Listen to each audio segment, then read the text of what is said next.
You're live.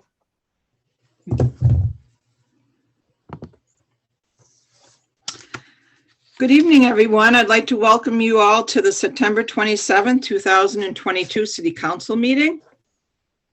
In the interest of government transparency with regards to deliberations and decisions made by the City Council and according to open meeting law, since this meeting was posted as a Zoom meeting, this meeting is recorded by video and audio and will be conducted by remote participation. Additionally, all votes taken by the City Council during this and future remote meetings will be by roll call vote. If you're calling in on a phone, you can press *9 to request to speak. If you're watching on a computer or device, there is a raised hand button that you can tap or press to request to speak.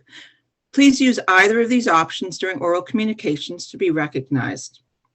It's the finding of the City of Gloucester that no individual shall be denied equal treatment or opportunity because of their age, ancestry, color, disability, including intellectual and developmental and mental disability, family status, immigration status, gender identity or expression, military status, marital status, national origin, race, religion, sex, or sexual orientation.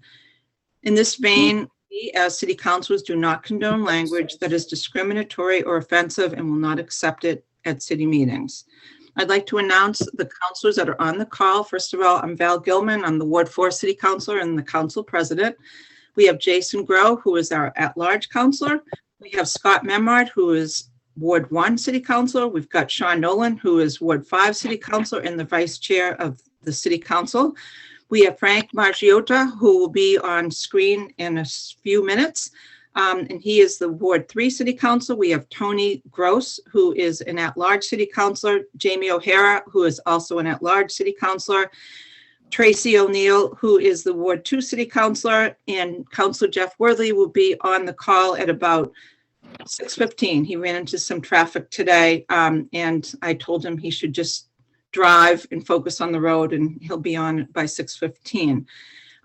In terms of city staff, we have John Dunn, who's our CFO. We have Grace Poirier, who is our Assistant City Clerk and who is filling in for our City Clerk, Joanne Sinos, who's on vacation today.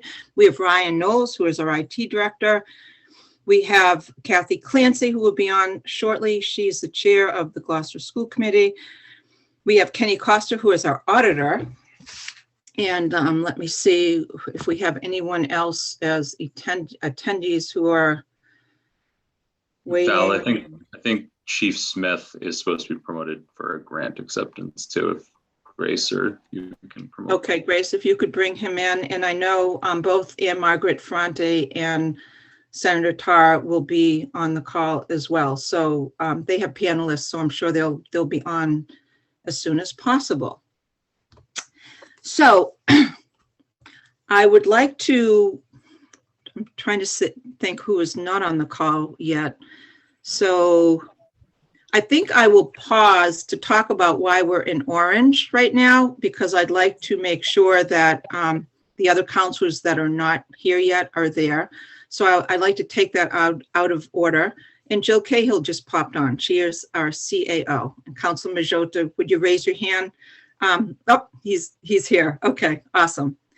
So, so first order of business, Madam Clerk. Oral communications. The public shall have the opportunity at every regularly scheduled meeting to be heard under oral communications on matters not appearing on the agenda. Oral communications shall allow any resident who has a request or complaint of any nature relative to city business to appear before the council, state their problem without debate, and the matter shall be referred to the proper agency through the office of the mayor. The resident will be notified within a 2-week period relative to the disposition of same, and a copy shall be forwarded to the city council. Persons speaking under oral communications shall be limited to 3 minutes each. The council president shall not allow complaints as to individual performance. Is there anyone on the call that would like to speak in public comments for anything that's not on the agenda? I see 2 hands raised. Grace, and I just see Ann Margaret Ferrante just logged on. Welcome, Representative Ferrante. So I would like, Grace, if you would bring in either Mary Ann or the number ending in 3151, that would be great. I did. Mary Ann is in. Okay, Thank you. Miriam, you introduce yourself in your address and you have up to 3 minutes to talk to us. Thanks. Thank you. Mary Ann Albert Boucher, 93 Mount Pleasant Avenue. I have in front of me an act authorizing the city of Gloucester to use certain lands for municipal school purposes enacted by the Senate and House of Representatives in the general court assembled by the authority of the same. With approximately 9 months left until the doors of the East Gloucester School building close, I would like to make a formal request to the council and administration to hold a meeting for the residents to inform them of what will happen to this property, as well as the deeded Maxwell Parsons property, the children's playground, as we call it here in East Gloucester. I stood in front of most of you over 2 years ago asking for an explanation as to why a portion of the Maxwell Parsons playground was included in the no net loss swap.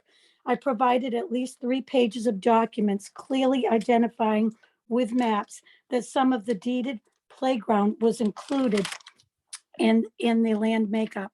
I asked the council and administration to provide documentation to the general public that this indeed was legal, as the Parsons Playground was in the open space plan for protection. I have yet to receive any feedback from anyone.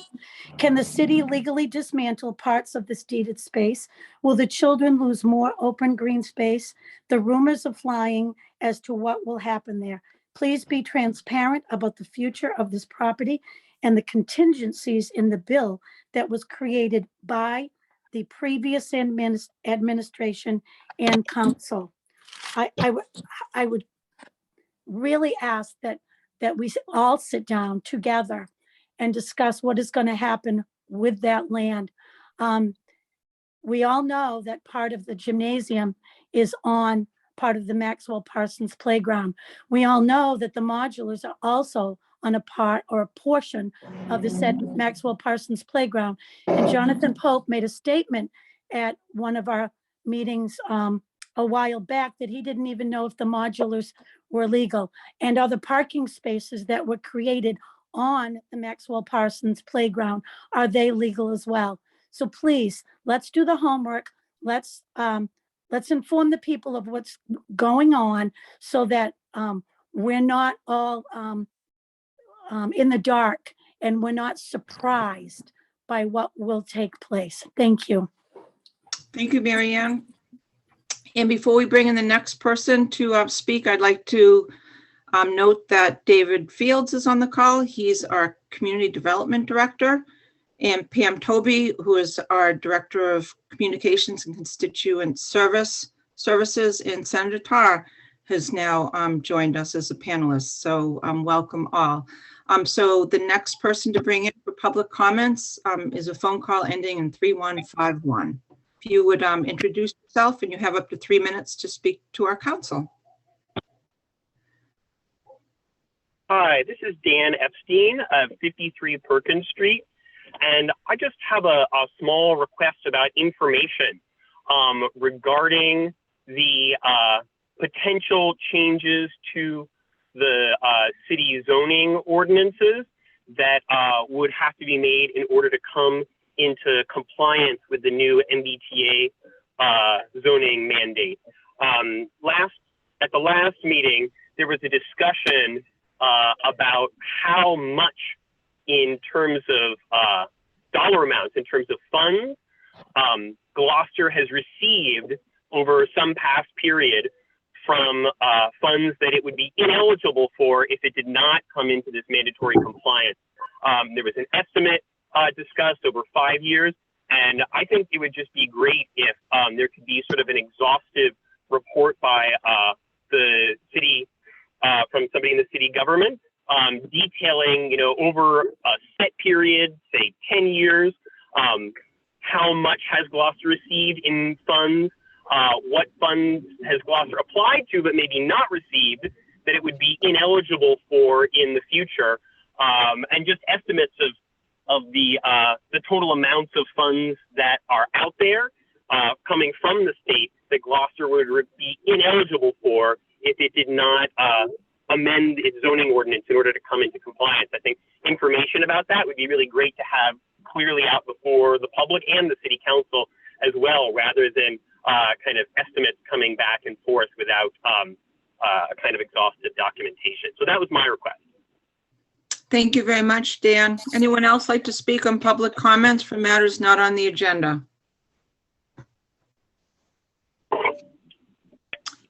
Seeing none, I'd like to now introduce why we're all wearing orange. I was going to wait for Council Worthley, but I want to just mention to the public.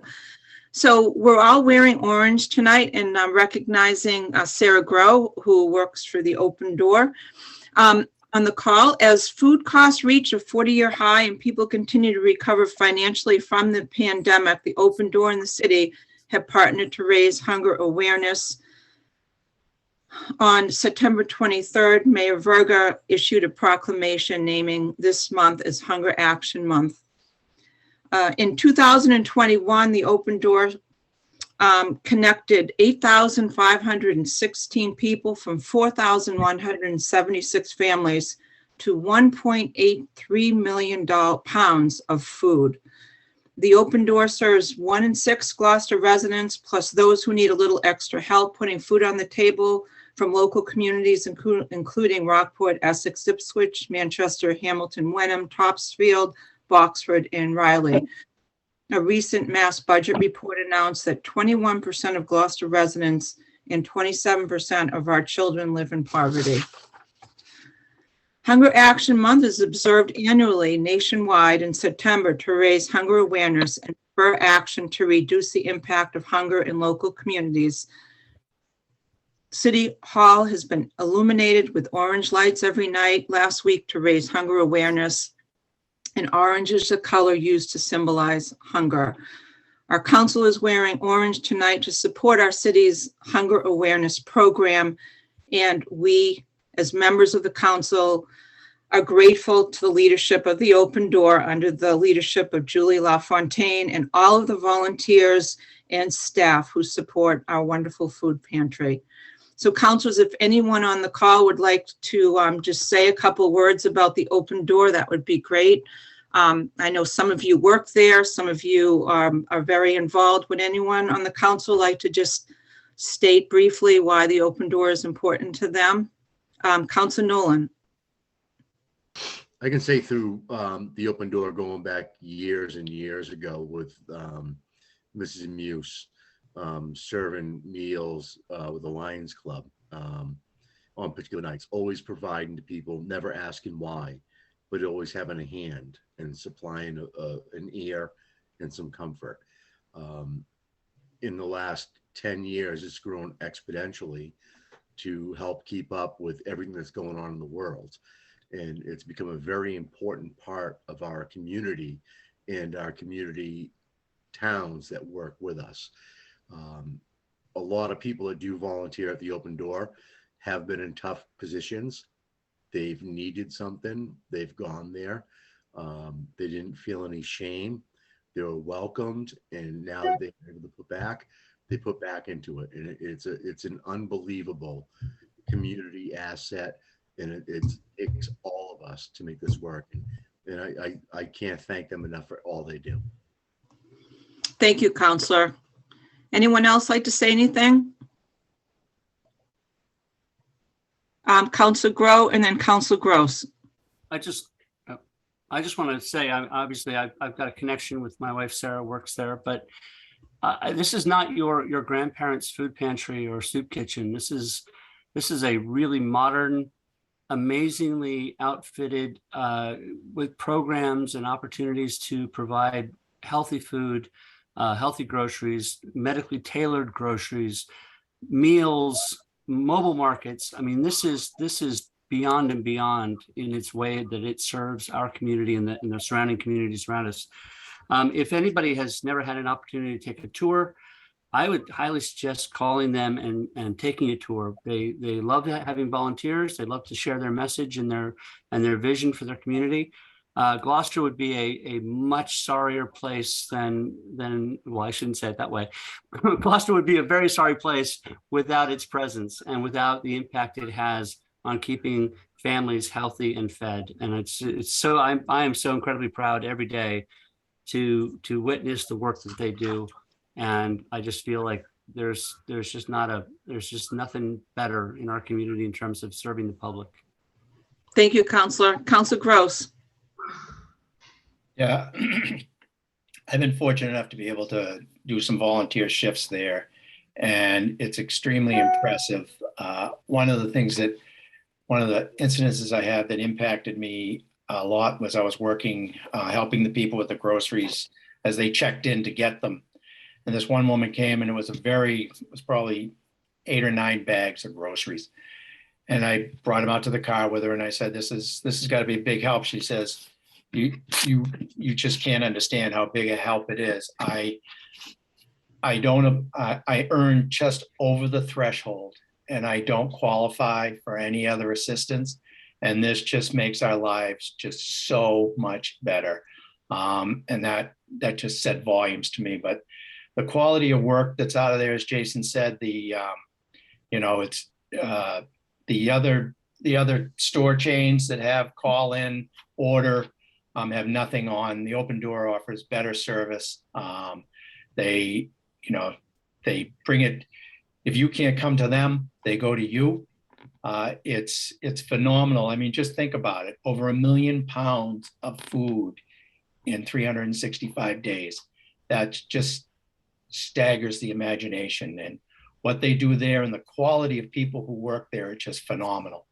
It wouldn't work without those people. And as Jason said, come down for a visit, see the new building that's going on. It's actually taken shape, and there's something to see. And better yet, volunteer for a shift and get to see what's actually happening and work with some of these really phenomenal people. Thank you, Counselor. Any other counselors want to say something about the Open Door? Counselor Majota.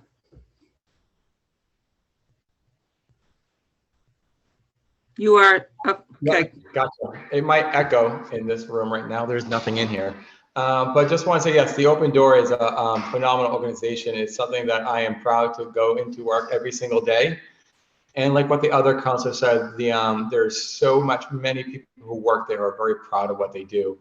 And being able to help others and, and seeing a smile on their faces, like, thank you so much, is great. And like what Tony said is, we can reach out to people, we deliver food, you can come in and get in. Everyone has a friendly face and everyone wants to help. And it's just an amazing organization and something that I am truly proud to be a part of. Thank you, Counselor. So I just have just something very quick. When my son was at O'Malley, he's now 22. We volunteered for 3 full years to work a shift every Friday afternoon, and it was the best thing that we could have ever done as a parent and a child. And it was just an experience I'll never forget. And so I'm so grateful. So thank you. Thank you, Sarah, for being on the call, and for Julie, and thanks for providing us with these way cool shirts. And I'll wear them. I'll wear this proudly, and we can't thank you enough. So thank you. Yay. Grace, if you wouldn't mind bringing Senator Tarr in, I believe he needs to be brought in. I think we did send him a panelist, but I think he's down as an attendee. If you could bring him in. And as soon as he comes in, I'll ask you to announce the next order of business.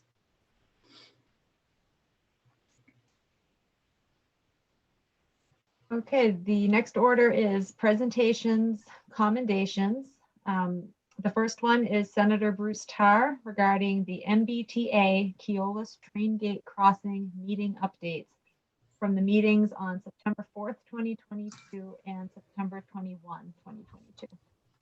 Great, thank you. And Council Worthley is here as well. So welcome, Council Worthley. Sorry for my tardiness. Not a problem. We have all 9 of us here now. So I will would like to say that I'm extremely grateful that both Senator Tarr and our Representative Ann Margaret Ferrante are here tonight. And we've had 2 very, very productive meetings with officials from the MBTA. And if it's okay with you, Senator and Representative Ferrante, I'd like to ask our city clerk, Grace Poirier, to share the screen, if you would, Grace. And I'd like to just look at the last couple of slides that are in our packet for tonight. And Senator Tarf, you could just review the slides that are the action plans, because I know that that's what we've been focused on, and kind of walk through that.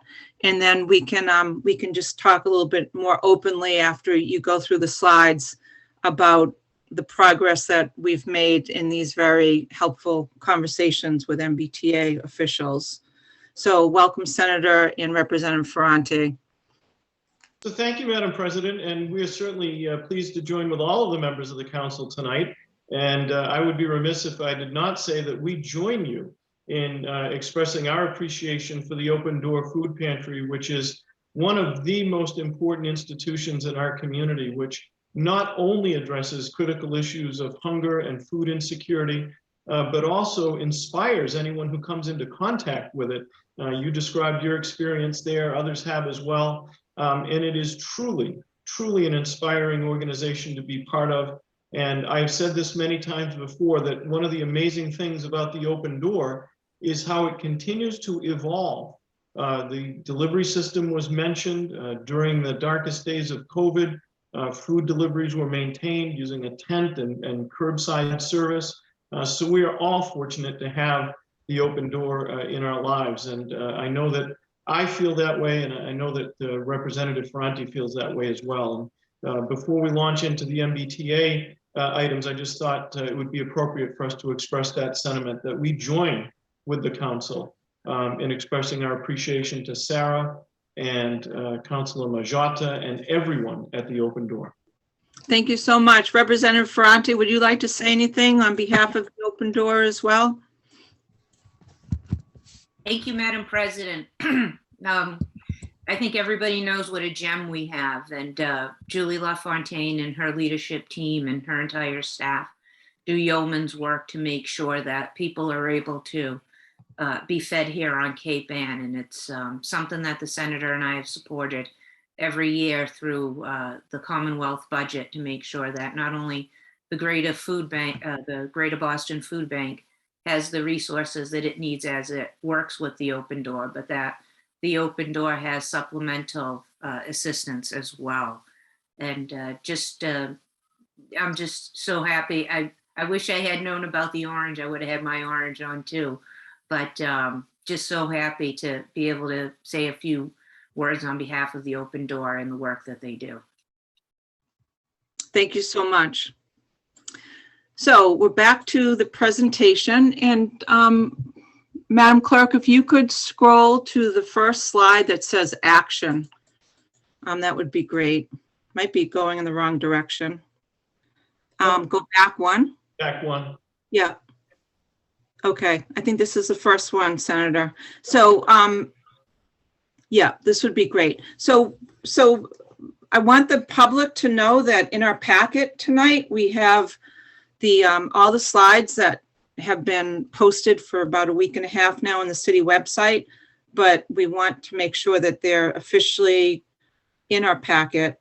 And Senator, if you would kind of walk us through these actions and update the community on what you've done and what Ann Margaret Ferrante has done and Ted Costa in kind of pulling this all together at this point. And also note that Steve Aiello's on the phone, and Councilor Worthley kind of began this process, and it's appreciated. So let's talk about what we've done for action at this point.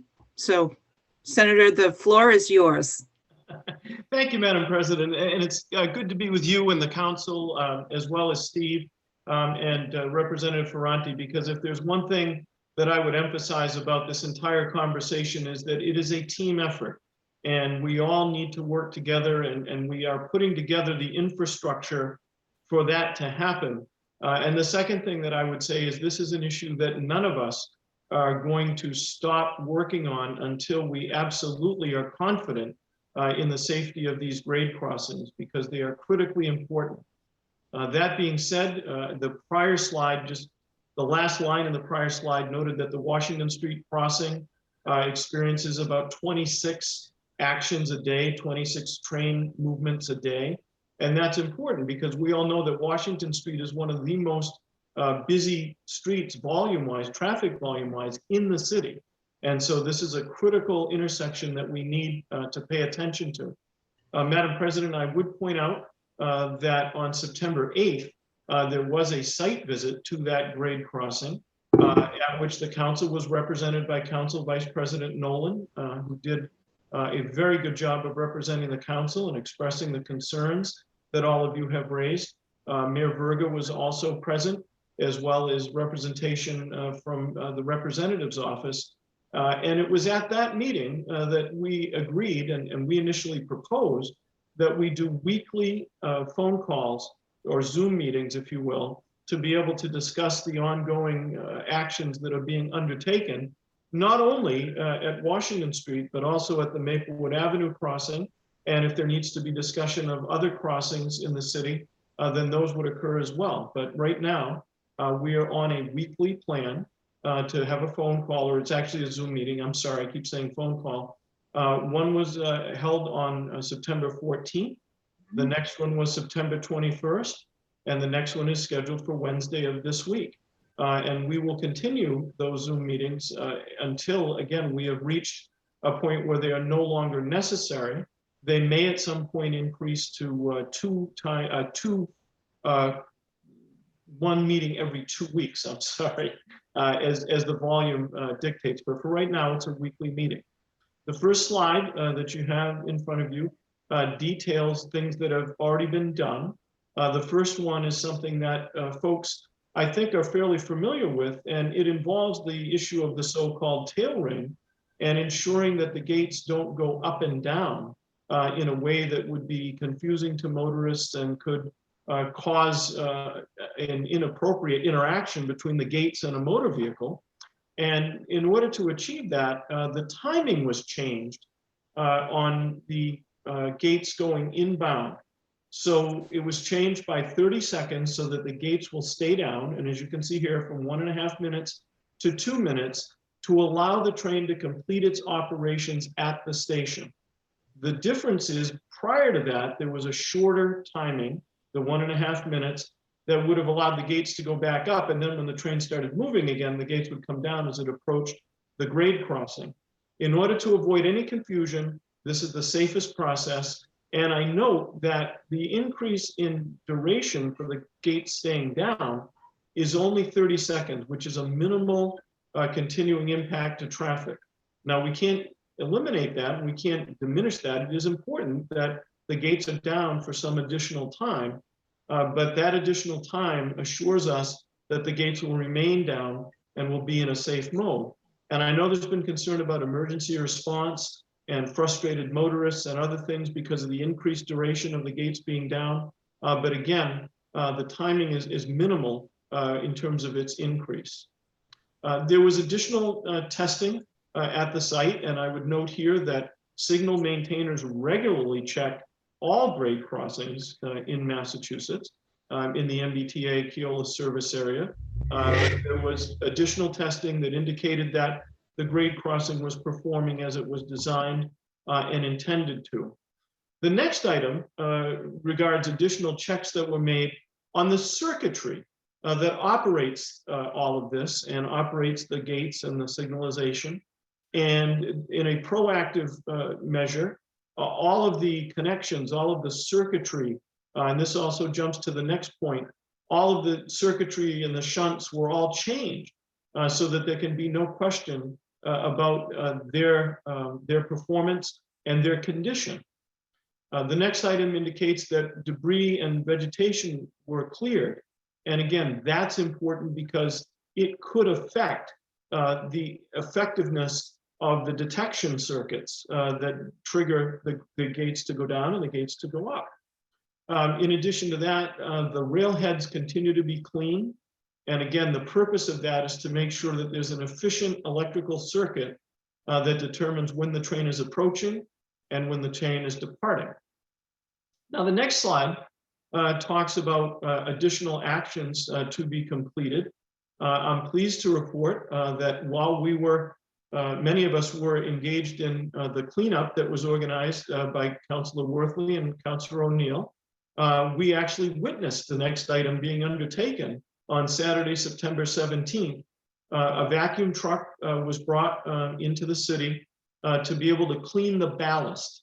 And that's important. And ballast, as is noted here in parentheses, ballast is the stone that holds the railroad tracks down, but it also can serve, if it's cluttered, as an inappropriate conduit for a stray electrical circuit, particularly in the winter. If you have pooling of water, particularly salt water, that can affect the circuitry that detects the train approaching and departing.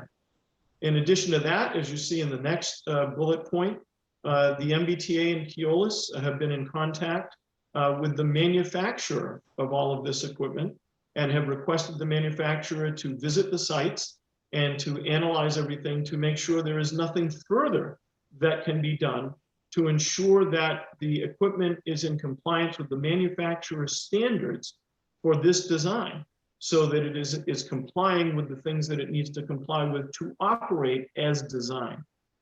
The next item is the installation of 18 by 24 inch crossing signs with the number to call and the identifying number for the grade crossing. And I'm pleased to report that those signs have in fact been installed. So that is another measure, and I can't overstate the importance of it, because we need folks, if they experience an incident or witness an incident, they need to report it through that 800 number. And I know I've said this a lot in past meetings, but I'm going to continue to say it. Folks need to report officially these incidents, because number one, it triggers an emergency response from the MBTA, from the dispatch center. And number two, it documents a problem so that it can then be reviewed. And on the weekly calls and weekly Zoom meetings, we are going to analyze and have explained to us every incident that gets reported through that number.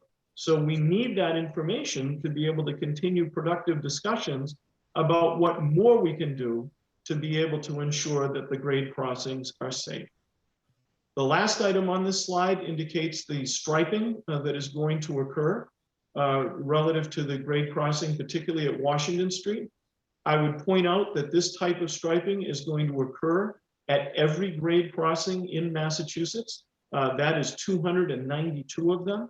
But this pattern is intended to educate motorists about where it is safe to be and where you should not be with regard to the hash marks in relation to the grade crossing and the safe operation of the gates.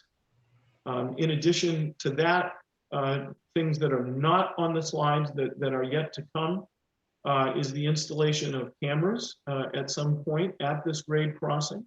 And by that, I mean a comprehensive set of cameras to record everything that happens at the grade crossing. And in addition to that, Madam President, through your request, the Department of Public Utilities has also reviewed the grade crossing at Washington Street, and I would defer to you to be able to explain that. But my understanding is the result of their analysis is that the crossing is operating as designed and as intended. So the last point that I would make is that these are important action steps, and they would have not have occurred without the ongoing conversations that we have all been having. In order for those conversations to continue productively, we need to focus on good communication. We need to make use of the reporting mechanism that's represented by the 800 phone number. And I would ask councilors to be mindful, as well as the public, that our Zoom meetings will be occurring every week. And Madam President, you represent the council in those meetings.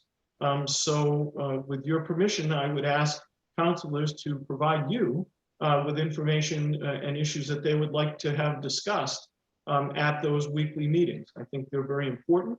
And I'll end where I started, which is to say that this is a conversation that will continue, that we all take very seriously, that has triggered action, and it will continue to have our attention until we are absolutely confident that there are no more actions to be taken to ensure the safety of these grade crossings. Thank you, Senator. Grace, if you can remove the screen share, that would be great. Thank you. Representative Ferrante, would you like to add anything to this? Because I know you've been actively involved as well. I just want to echo what the senator said, is that what the senator said in terms of this is an issue that requires teamwork, and I'm glad to see that the council has been engaged, and that you, Madam President, have been engaged as well. And I think Steve Aiello, I don't see him on here as a panelist, but I think I saw him on here as an attendee for his participation as well. And let's keep at it, and let's make sure that the train crossing is as safe as it can possibly be. Thank you so much. So the only thing that I have to add, I've got two basic things. Number one, in tonight's packet, you will see a letter from from Steve Poftok, from General Manager of the MBTA, and he copied Mass DOT Secretary Jamie Tesler and MBTA Board of Directors Chair Betsy Taylor, as well as Senator Tarr, Representative Ferrante, and Mayor Verga. And this was sent to me representing the council. This letter is a follow-up to the declaration that we submitted as a council, and you should read it because they are definitely aware of these weekly meetings that we're having, and there's a good closure and connectivity to the process, which is great. And I've also received several calls from Elizabeth Salucci, who is the director of the Oversight Division of the Department of Public Utilities. Senator Tarr mentioned that, and they were out last week testing all of the gates as well, looking as an oversight committee, and they will be sending a letter in to all of us, and I will make sure that that letter is public as soon as I receive it from Elizabeth Salucci. So it's a good process. One of the things I was really impressed at our last meeting last Wednesday was there were 3 incidents that were reported from the week before.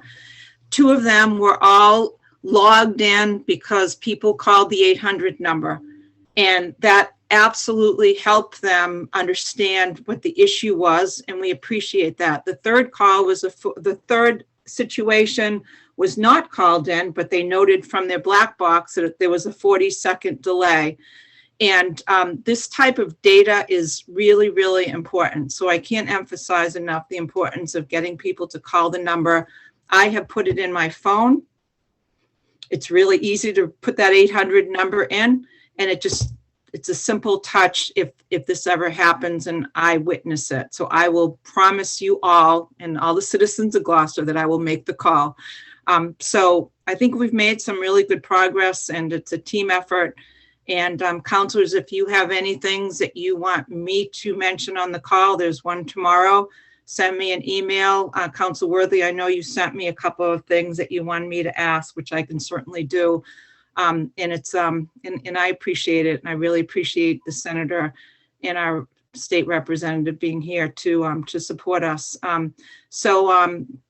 Madam President. Questions? Yes, go ahead, Senator Tarr. Before we proceed, and for completeness, I just wanted to address another issue that's an action item that's been undertaken, and I really think this is important. I had a conversation with a number of people, including Councilor Worthley, and we were talking about the effectiveness of the detection of the train and why that couldn't be made more sensitive to avoid the so-called tail ring effect. And so with regard to the inbound trains, we know we've delayed the timing so that the gates stay down while the train is at the station. With regard to the outbound trains, there had still been some indications of some tail ring effect as a result of the backward movement of the train when it was leaving the station headed to Rockport. And I'm pleased to report that there was a remedy for that, in that the shunt was changed to make the signal detection more accurate. And hopefully that will prevent the tail ring effect on the outbound trains. Now we'll watch that very carefully, but the sensitivity has been increased so that hopefully we will not see those incidents. And our discussion centered around there must be more accurate technology to be able to sense that. And I'm pleased to report that there is, and it has been installed. Again, we'll watch it carefully to see how it's working. Great, thank you. I bet you never thought that you would learn so much about the MBTA crossing gates, correct? Like many things that all of us are in public life get involved in, you never know what you're going to have to learn about. And it's been a good experience to learn more. And I hope that you all have shared in that experience. Thank you. Councilor Gross, you had your hand raised. No, it was, I didn't know if people were confused on which was inbound and which was outbound, but the senator just did it perfectly. So. Thank you. Any other questions, councilors? On Council Worthy. Yes, first I'd like to just share my appreciation for Senator Tarr, Representative Ann Margaret Ferrante, Mayor Verga, for you, Val Gilman, Council President and Vice President Sean Nolan, and to the public, because the public has played a really big role in communicating the messages that are important for us to make these changes. I don't want to forget that it was Steve Aiello and his wife Ann and their son Isaac who really led the charge to start this initiative. And initially it was branded as driver error, and all these positive changes that have happened kind of prove that it wasn't driver error, that there was something wrong with the system. We've made very thoughtful progress in improving those. I also want to thank the council because we took a position, which I thought was a very positive, strong position to join the senator, state representative, the mayor, to advocate our position on behalf of our residents. And I think we have seen some significant progress. Almost every day I drive by that train, the crossing, there's somebody working on something every single day. So I'm really proud and happy to see the results. I do want to ask just a couple of questions. For residents who, oh, I'm sorry, Council President Gilman, you said you have the number in your phone. Could you share that number with everybody on here right now so we can all program that in, or anybody on the call can hear that number directly? You're putting me on the spot to show people how quick I am, but why don't you keep talking and I'll find it while you keep talking. Thank you. Sorry to put you on the spot. So for someone who's driving and anxious about gates closing on them, train issues, we hear, obviously, we're very blessed that the problem is it's almost too safe, right? The gates are coming down, protecting people from trains. What do we suggest to someone who's anxious about this? Because I've heard a lot of people, rightfully so, who are concerned for their own safety or for their family members. What would you suggest that they, aside from stopping and looking both ways, what would you say to them to give them some comfort? Senator Tarr, why don't you take that question? And may I just interject with the phone number to show you how quickly I did find it? It's 1-800-449-6393. That's 1-800-449-6393. And I have that logged in my phone as the MBTA train gate malfunction hotline. Thank you. Anyway, thank you. So Senator Tarr, if you would answer Council Worthley's question, that would be awesome. Thanks, Madam President. And I would also say that each of the signs bears a unique identifier for the specific grade crossing. And so it's important to also have that somewhere. It's probably not, it doesn't make sense to program it into your phone as part of the keystroke sequence to dial the number, but it is important and it will help if you can add the identifier when you call. But even if you don't have that, you can identify it by geography and that will do just fine. But if you can add it, that's helpful. So I would point out a couple of things. Number one, you should always approach a grade crossing with caution for a number of reasons, not only to ensure that a train is not approaching, but also to ensure that you are the right distance from the grade crossing when the gates come down. And that, in fact, will be a critical component of the striping that's going to be added to give motorists guidance as to what that safe distance is. So it is important for that reason. Number two, I would point out in response to a inquiry from Councilor Gross at one of our prior meetings, I did note that a train is not allowed to proceed through the crossing if the gates are not operating properly.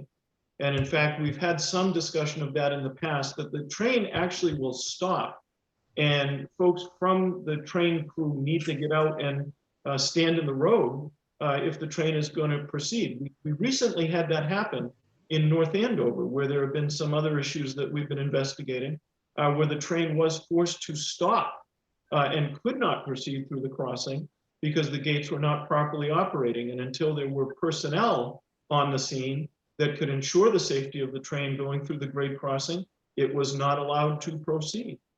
In addition to that, we've discussed in the past that the fail-safe mode for gates, if there is any kind of a problem and the gates are operating at all, they come down.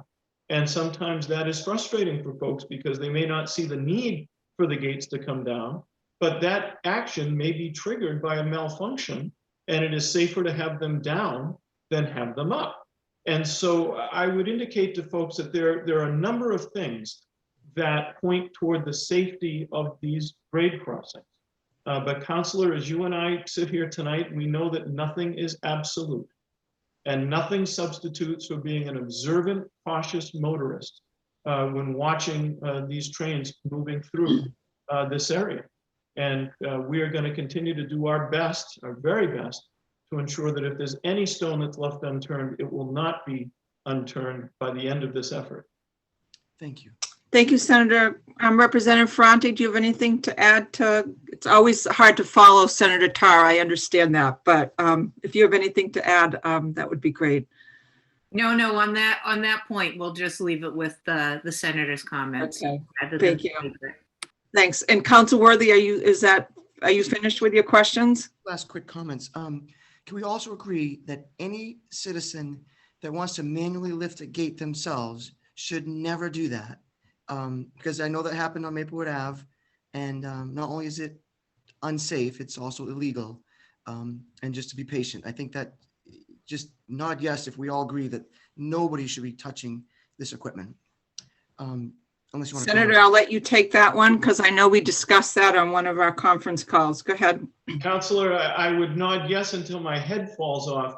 It is dangerous, it is illegal, and it is inappropriate for anyone to tamper with the grade crossing equipment. In the incident that I think you're referring to, the gates had not been down for 2 minutes when somebody resorted to the remedy of self-help, and that could be deadly. It could be deadly. So I think we need to emphasize that no one should be interfering with the operation of that equipment.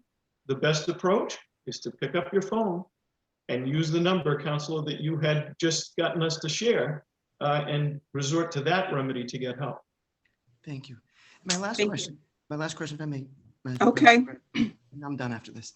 I know that we have the situation where we go from 1.5 minutes to 2 minutes to avoid the tailoring on the inbound train. Again, inbound means to Boston, right?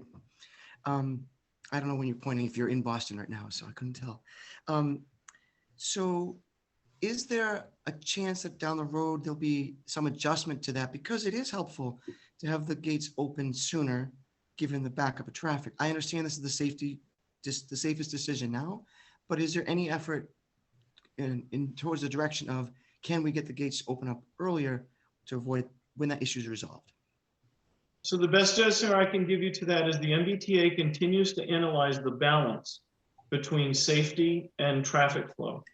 And they're exploring options to see if there's a way that that balance can be made better. But I would also say that the additional time that the gates are down does not seem at this point to be a major obstacle. But we all understand, again, as I mentioned in the earlier part of the conversation, that Washington Street is perhaps the busiest street in the city. And so we understand the consequences of any additional second or minute that traffic is delayed. So they're continuing to evaluate that. But right now, it does not seem to have posed a significant issue. Thank you again for your leadership on this, and Val and Margaret Ferranti. I appreciate you very much. Thank you, Jeff. And I would also say thank you to the mayor, who's been very, very involved in these conversations. Absolutely. Okay. So Representative Ferranti and Senator Tar, thank you for being here tonight. It's really appreciated. I know how busy both of you are, and I know it was a lot for you to get here on time. So thank you so much Thanks for all your leadership. Thank you, Madam President. I would hope the council minutes would reflect that I was here on time. Thank you very much. It's an honor and a pleasure to work with all of you. Thank you. Thank you, Good Madam. night. Thank you both. Next order of business, Madam Clerk. That is a presentation by the Director of Information Services, Brian Knowles, regarding hybrid meeting update and city council discussion. Madam Clerk, can you put your volume up a little bit because we can't really hear you. You're coming in and out. Can you hear me now? We can, yes, thank you. It's a presentation. The next item is a presentation by the Director of Information Services, Ryan Knowles, regarding hybrid meeting updates and city council discussion. Great, thank you so much. So Ryan, we're delighted that you're here tonight as the Director of Information Services, and also happy that our CAO, Jill Cahill, is here as well, representing the city administration. So the floor is yours, and we look forward to this update. Thank you. And Madam President, if it's okay, I'll just do a quick introduction. Okay, so our CAO would like to make an introduction. Thank you, Jill. That's okay. Thank you, Madam President. And thank you for that presentation. Anyway, all the good information so far tonight. I wanted to just introduce this in a couple of ways because the specific discussion tonight that Ryan's updating you on, one of the decisions we have made at the administrative level is to separate expectations for permitting or regulatory boards such as City Council, Planning Board, ZBA, Concom, Board of Health, licensing, etc. Those who issue permits or regulations, which will be separate from the additional boards, committees, and commissions, which are typically advisory, of which we have quite a few.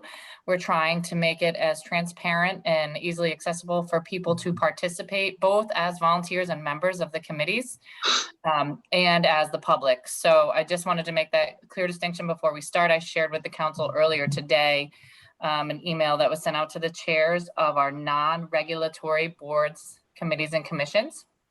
And we're making the move to let them choose as a group to meet in person or to continue to meet remotely. This stems from the fact that while we have the ability under state law to continue to meet remotely, we know that it's challenging and time consuming on staff and Zoom licenses, and for some of the boards to make that happen. And we're hearing from some boards, they'd really like to be in person. We're hearing from others, they want to stay remote. We have asked them to fill out a form for us, a Google form, and get back to us. I know many of you sit as liaisons on those boards, and we will then publish it on the city website on each of their pages, how they will be meeting. We'll do a news flash to update people. And of course, when you access the city calendar, locations, whether it's remote or in person, will always be distinguished. And we understand that's a little challenging with the consistency. It's something we faced under the previous administration as we came out of COVID, but we really value the volunteers that sit on these boards and commissions, and we want to meet them where they're at. So I just wanted to give a heads up to the public and to the council that the non-regulatory boards and commissions will be making those decisions in the next several days. And we will be updating the council, the website, the public on how they will be meeting. And we have asked that they continue to meet that way consistently through March 31st, which is when the state regulations or the state order that says we can continue to meet remotely expires. And so the focus for tonight, I think Ryan and this team, our team heard loud and clear from City Council and other boards that you'd like to get back to your home in Kairos Auditorium. And we also heard loud and clear from many members of the legislature that they would like to see hybrid meetings. That did not pass because cities and towns pushed back with many of the things that Ryan and I have brought to your attention in the past, the excessive amount of funding and staff time that it takes to run all hybrid meetings all the time. So I think we've done a lot of work to make some progress there. And again, this is to focus, what Ryan's presenting tonight is really for the regulatory boards and commissions. Obviously, City Council, you are your own independent body, so you can make choices on your own. But we're happy to present this, and we hope you'll be thrilled with the progress we're making. Great. Thank you so much, Jill. So Ryan, the floor is yours. Let me just pull up a presentation here. Can everybody see that? We can see it. All right. I'm sorry, also, I didn't get the orange memo. We'll blue here, but so I know that this is probably the fourth iteration you've seen of something that looks roughly like this presentation wise. I hope that each one is truly iterative in the sense that they build upon one another, that they're not repetitious. So kind of with that being said, as Jill mentioned, without being exhaustive here, we have the Governor Baker's order regarding holding remote meetings has obviously been extended through March 31st, 2023. Council President, our administration, and my department have continued our planning work and have a number of, I think, really actually exciting projects that are at various stages of completion. And that's the intent of this presentation, is to bring those to you so you can see kind of where we stand right now.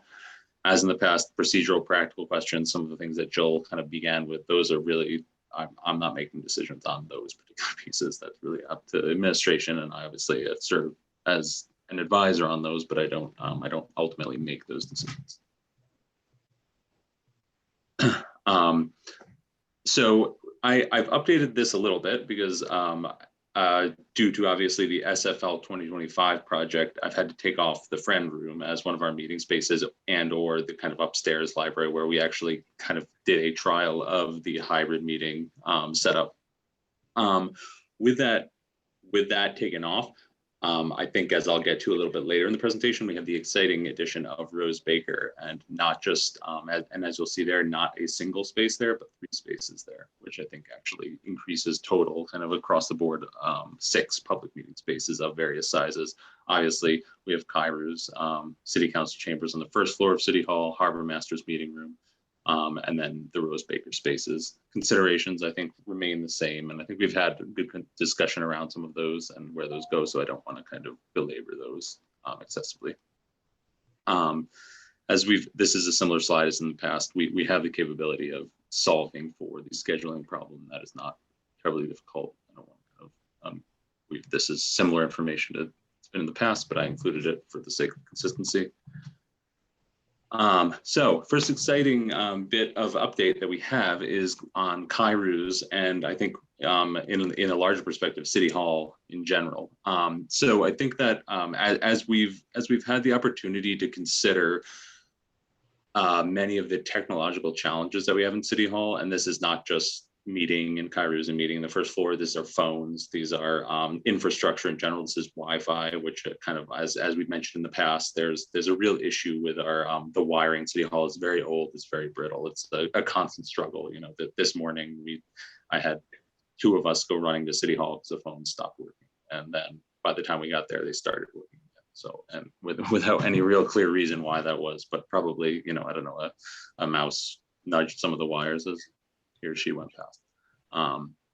So with that in mind, we've kind of taken a big step back to ask ourselves, I think, I challenged myself and my team to ask, can we kind of decouple some interior wiring work at City Hall from this kind of larger renovation project? There's always been this kind of view forward, for when we renovate, that's when we'll do this with the wiring. When we do the big project, which I think is still a really noble and a really important project that I think certainly will take place in the future.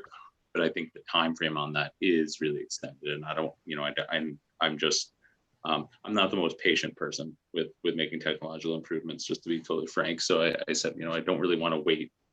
I don't want to just keep kicking the can down the road. So can we do something else? So me and my team, we climbed through the basement of City Hall. We went into heating ducts.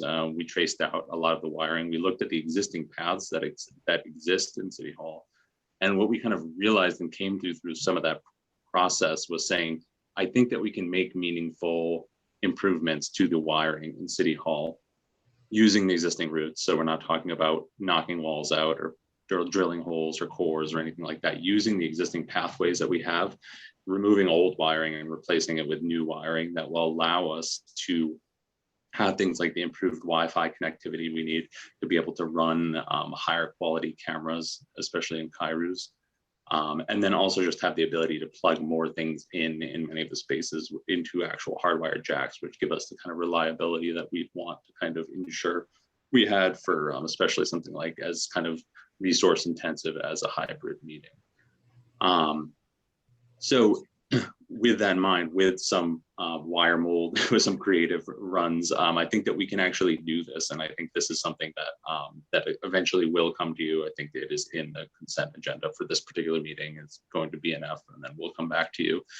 But there is funding that we've identified with our CFO, John Dunn. He and Jill and I think spent some time really looking at where can we pull this from to make this happen a little sooner rather than later.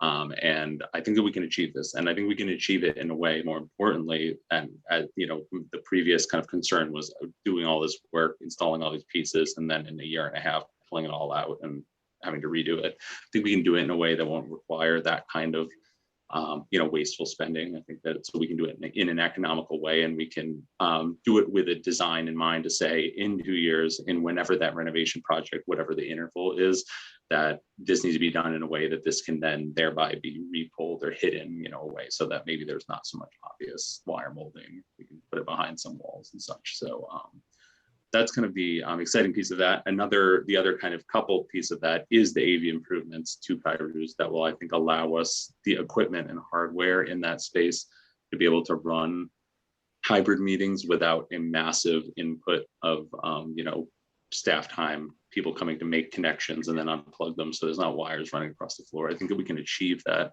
again. And that is included as part of that funding that the CFO Dunn has kind of identified for us.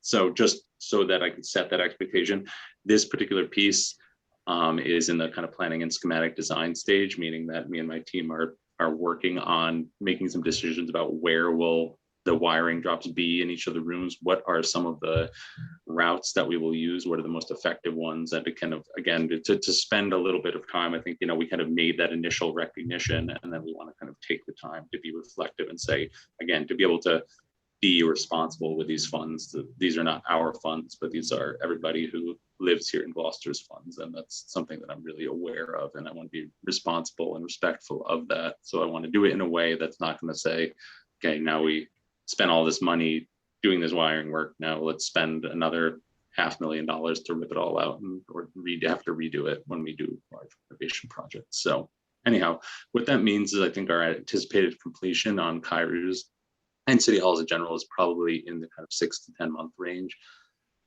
Some portions, as I say here, may be completed and ready for use sooner than others, and this depends a lot on supply chain issues. So I don't have a quote. I can't get a quote to go start wiring until I tell them this is where we want the drops, this is how many we want, this is where they're going to go.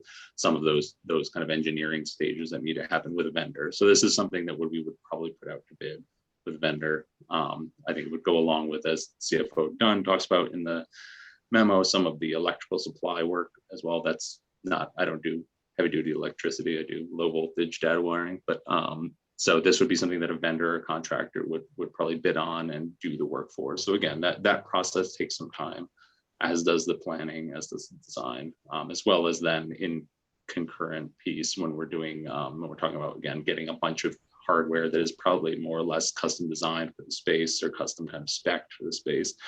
This isn't necessarily something that's kind of sitting on the shelf at Best Buy. These are things that need to be manufactured sometimes. These are things that need to be kind of custom built and then ordered and sent. So that's kind of why I'm trying to give, it may seem like kind of a wide range from 6 to 10 months, but I want to build realistic expectation in there, and don't want it to be in, say, 3 months and then have 3 months say, yeah, we still haven't started, or we just got quotes. Now we're going to start working another month or whatever it may be. So that's the kind of interval there on Kairos. To continue on, we have the council chambers, which is a similar story. Obviously, this is on the first floor where we've included AV improvements. It's going to be outfitted as a smaller meeting space for subcommittees. The plan is to use kind of a portable cart-based solution because I don't want to really hard, again, I want to try to avoid hard installation, partly for that reason of if we're going to do renovations, not having to pull things in and off the wall or pull wires out and the walls. So trying to have that be a more of a kind of portable, something that, again, if the room needed to be used for a meeting, rather than having a big, looming video screen on the wall, have that be something that can be kind of pushed to the side on a temporary basis and then pulled out and used. But the idea is that for it to be a kind of plug and play solution where it can be very, very easily joined to a Zoom meeting where people can be present there for some of the smaller subcommittees in particular, as well as join in remotely for kind of hybrid style meetings. I think that, and that's the plan for that room. And then again, I think of that that's part of City Hall and kind of so similar time frame, 6 to 10 months, still in the kind of schematic design phase. We went to the Harbor Master meeting room. So this space is actually currently set up with an integrated meeting camera audio display setup. There's a big kind of, I don't know if you've ever been in there, there's a large screen kind of mounted to the wall. It actually has a video speaker. It's the same style as we used in the library. I think with the smaller space, it's a little easier to use that, to hear it and utilize it for that space. Again, small room. One consideration obviously in that room, as TJ and Jill and I have talked about, is that size of the actual room changes depending on the time of year. Due to the visiting voter center, it gets kind of truncated and then expanded depending on what time of year you're in there. So obviously it's a pretty, especially when that section is closed off for visiting voter center, where it's a it's a very small room, and in there it's not room for many people. But if it's a smaller board, especially regulatory board that's not anticipating a massive physical public presence, then it could be useful there.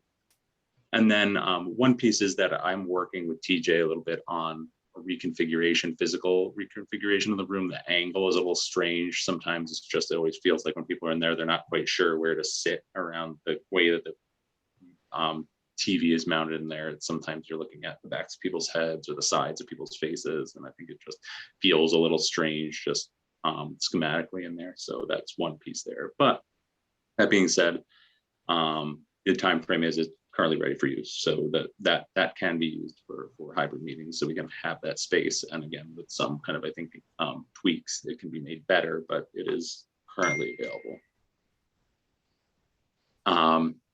So the next one is the Rose Baker Senior Center. So this one has actually been a big development, and it's happened almost entirely in the interim between the last time we met and this time.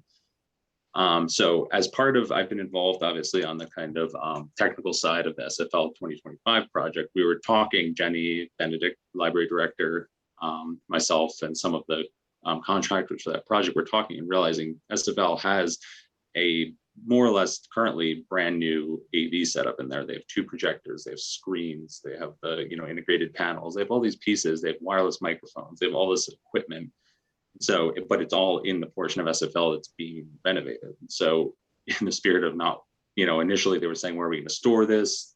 Obviously it's got to be dry, it's got to be dust free, it's got all these things. We don't have anywhere necessarily currently to just take it out and sit it.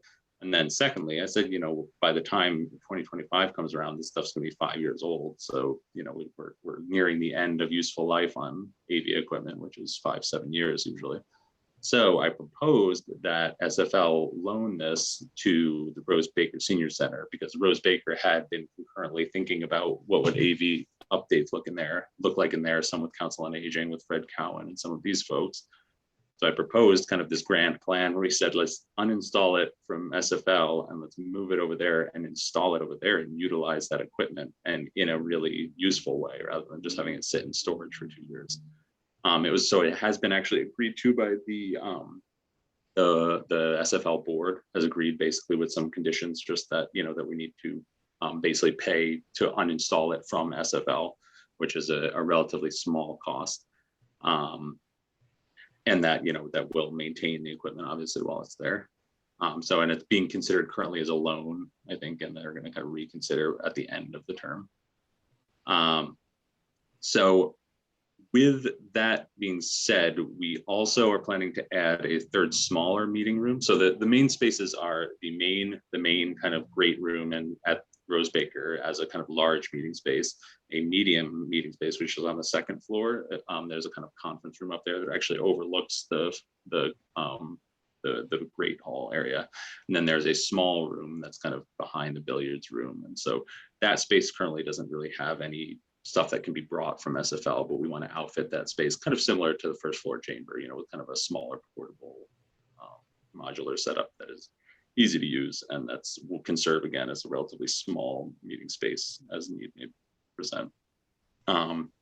So there's also the biggest issue with Rose Baker is obviously that it will not obviously maybe some people are aware or not, but the roof leaks at Rose Baker, and a little reticent to install a bunch of expensive AV equipment with the possibility that water may leak onto it, so I don't want to get ruined. So good news being obviously that there's been funds that have identified basically for the roof repair. And I'm sorry, Senator Tarr has left the call, but you know he I think also worked with Sao Cahill and myself to associate some earmarks for rewiring, because that also Rose Baker also was wired in an unfortunately poor period of the 90s with very poor wiring. So a lot of that space really requires that to be able to support what this vision. But we've identified funding sources there. And then obviously also SFL is imminently moving out of their space, but we want to kind of allow them to kind of be out so that we're not putting up ladders and lifts and such to do the deinstallation of that equipment when they're kind of in the midst of their move out. We want to kind of have them be able to have moved out of the space and then be able to go in and remove the equipment. So for the kind of current status of that, the wiring plan there has actually been completed and quoted as part of the larger work, as well as a quote. We also have a quote for the removal and relocation of SFL equipment to Rose Baker. The reinstallation and reprovisioning, meaning that reinstallation of that equipment at Rose Baker, is just an engineering, because they had originally had one, and then we kind of said, can we do this instead? And they just want to kind of accurately know what that involves for us. So that's in engineering with a vendor that's under state contract. So that's kind of soon forthcoming. And the projected time frame, I said 3 to 6 months here. However, I think it's really heavily dependent on the roof work, on the roof replacement. As I said, I don't want to really even start any kind of movement on this until we know for sure this is when the shingles will start going on, and the repairs will start being made. I want to make sure that that's kind of underway before we start planning all these other pieces. So that's in some ways the kind of lynch, the fulcrum that some of these things kind of turn on. So that projected timeframe assumes that the roof work does happen expediently, which it seems like it is. I mean, again, funding has been identified there, and so I think we have a really good kind of way forward on Rose Baker. The final piece of this whole thing is 1623. So in one thing that as Val has really helpfully passed along a lot of videos from other communities that are doing hybrid meetings, I think really successfully. I have done a lot of calling and talking to IT directors, to people from, even to our new general counsel, Suzanne Egan, comes from North Andover, has a really successful hybrid meeting set up there. And the piece that we've seen in, I think, every one of these situations is that the public access TV station is a critical piece of this solution. So as part of that, we've initiated discussion with 1623 to kind of discuss formalizing expectations as they surround these public meetings, because that's now there is an agreement in place, but it's I think from 2007, and things have changed a little bit in the past 15 years. And so I think it's focused around this discussion is focused around improvements that have been noted kind of in the above presentation, as well as some operational benefits that they will realize kind of surrounding improved internet service. So part of this, the idea is that they currently pay for internet through Comcast, and they are also though connected to our city fiber optic network. So I've kind of, we've kind of discussed and said we can give them much better internet service than they currently have, and which they will certainly need to be doing the kind of throughput for video, and especially the remote control network camera equipment, which is what the extended fiber optic networking, some of which you very kindly accepted the funding from the grant that we have to extend to some of the other K-band communities, which will allow them to do some of that network broadcasting, from Essex to Manchester by the Sea to Rockport, as well as Gloucester. And that, this is really envisioned as a partnership that will allow the technical and the production tasks to be shifted to 1623 and thereby kind of reduce some of the workload on city staff associated with especially those technical parts of the hybrid meetings. Because I think that's where we've seen the role of the public access station being so strong, because we have the opportunity with the resources that come with people who know how to use cameras, who know how to set up audio, and the cabling, the switching, all those pieces. I know how to do that. My staff knows how to do that, but we can't support 8 additional meetings a month unless we're going to hire someone whose job it is to only do that. And so it seems like it's, we have the resource of 1623, and so why not include them in this solution rather than paying more money to hire someone else to do what we already have the capability of doing now. So as Jill mentioned, our focus for this discussion is on the regulatory boards. We've distributed a new memo as of 9/23 for non-regulatory boards outlining some new procedures for their public meeting operations, namely the ability to meet in person or continue to just be in Zoom, kind of choosing one or the other. Then just so you know the status here, we sent this request for the meeting 1623 on the 21st, and we're just awaiting kind of response from them. I think that they want to kind of be able to think through what we've requested of them and be able to have a fruitful discussion with us about what their capabilities are and what kind of to right size the agreement in a way that is going to benefit us and benefit them, but also not be excessive for either one of us. And I think that I'm really confident that we're going to be able to come to that place, through this discussion. So I know that I just talked a ton, so I will conclude there, but and offer the floor for any questions or comments or anything. Thank you so much. If you would remove the screen share, that would be great. Thank you, Ryan. So just to tee up this conversation, tonight we're not voting on anything. Tonight was just our opportunity to get an update from the city administration on where the city stands right now. And what I'd like to do is put this on the next agenda that we can talk more in detail about our options and then agree as a council in terms of what it is we want to do and when. So let's open this up right now to for any councilors who want to ask some questions of either Ryan or Jill Cahill on what you learned tonight. Any questions? Anyone like to speak? Councilor Gross. Yeah, Jill, a question for you is the regulatory subcommittees. What do you envision for them? That's a good question. I guess I'll have to take a deeper dive into what those currently are. When it comes to city council, your standing committees, I think the council president and I spoke today, and I think Ryan and I have spoke. I think the standing committees of city council are most likely make sense in the harbor master conference room. So I think your subcommittees are easier to fix. I think so. After this meeting, I want this meeting to happen, and I'll issue a memo to the regulatory board so that they understand, so they get this same info. And in that form, I'll ask them that question, what they have active in subcommittee. And that'll help me make that decision. I haven't really thought about it, so thank you, Counselor. It'll be helpful to know what active subcommittees are happening at the regulatory board. As far as I know at this moment in time, planning board is the only one with an active subcommittee. But I will gather that information and update you. Unless you consider waterways a regulatory, they have 2 subcommittees. True. Your chair has reached out to me separately. So yeah, let me check in with your chair. And then if I may, can I have another question? Go ahead. Yes, you may. Ryan, you mentioned 1623. What is in our contract with Xfinity for local access?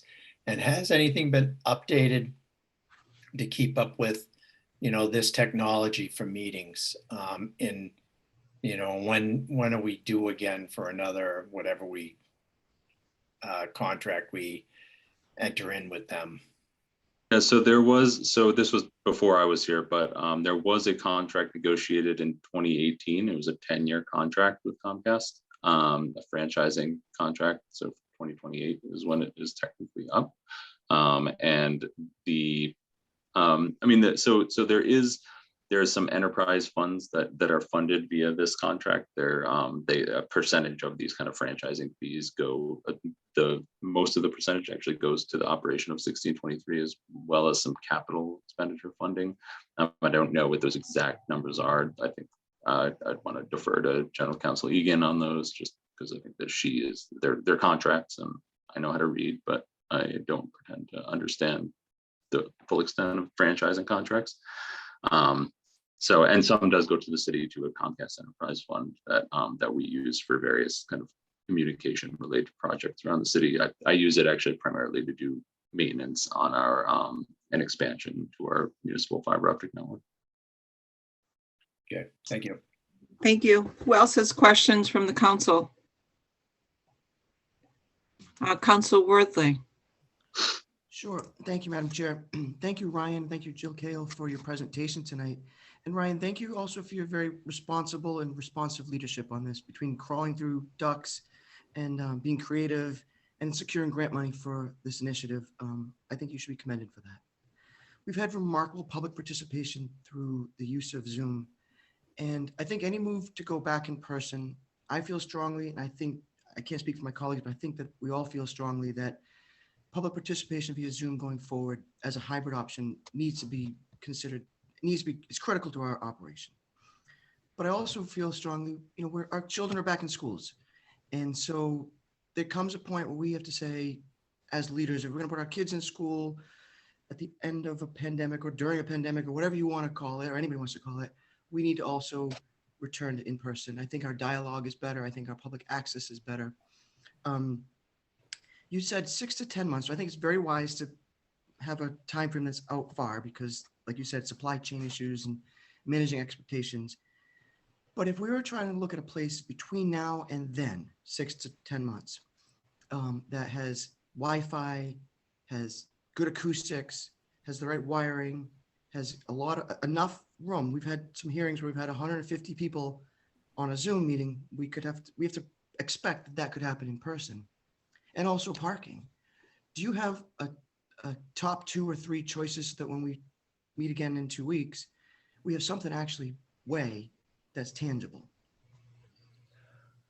I mean, what I would say is I think that it's commendable to seek in what I would call an interim solution, but I also think that I do think that it is important, and what I would like to at least request in return is that we're able to focus on getting these spaces up and running, because I think my as much as I would like to spend all of my and my staff's time figuring these things out, there are limited hours in the week, and that is a challenge that we face. And so I mean, I think that my request would be that kind of not in opposition to your own, but just to at least just request in counterpoint that we're able to focus in on getting these spaces up and running, because I think that we can do it, especially Rose Baker. And I think that space, especially the Great Hall there, if we're able to get all these pieces in place, if the roof repairs are able to start on time, which I don't see any reason why they wouldn't be, because all of the pieces, the funding is there to do that. And so I think that being able to focus my time and my efforts, as well as my teams, as well as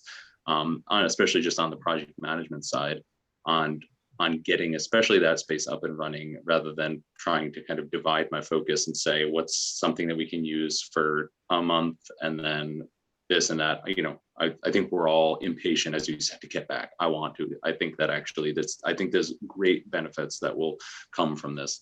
And I think that it's as I don't mean to be the broken record that keeps saying just a little bit longer, but just a little bit longer. I respect that, and I appreciate you pushing back on that a little bit. That's healthy. So, Madam President, just so we understand, we're not taking a vote in 2 weeks on a interim in-person hybrid option. We're taking a vote for whenever Kairos Auditorium is ready in 6 to 10 months. Is that what your expectation is? No, I'd like to talk about what it is we want to do, what our options are. Okay. But obviously, hearing loud and clear what Ryan has talked about, and Jill Cahill as well. But there are some other opportunities that we could consider, like O'Malley Commons, the small auditorium at Gloucester High, and just some opportunities that are there. And then we also heard that the Harbor Master's office right after Columbus Day would be ready to get rid of that one big wall, and we could start our subcommittees back there live with as many people that used to attend in our small conference room at City Hall for subcommittees, and that could become a true hybrid opportunity as well, where people can attend if they want to, or Zoom in. But this is going to be a decision from all of us. So, I'll just ask that we come to the next meeting with our thinking caps on, and understand that, we don't want to tax our existing IT director with extra work, but there might be some pretty easy transitional places that we could consider. And again, it will be a vote of the whole council. Thank you. So is there anyone else other than Council Worthy that would like to speak that hasn't spoken? Seeing none, Council Worthy, go ahead, you have the floor. Just in response to that, thank you. So with great respect to the staff, IT, and Ryan, you've done remarkable work. So I don't want to be one or all 9 of us be overtaxing your office. I think you've already done above and beyond what we ask you to do. But if we got to a point where we as a council wanted to consider or debate an interim option, would you be able to share with us which option would be the least intrusive to your department?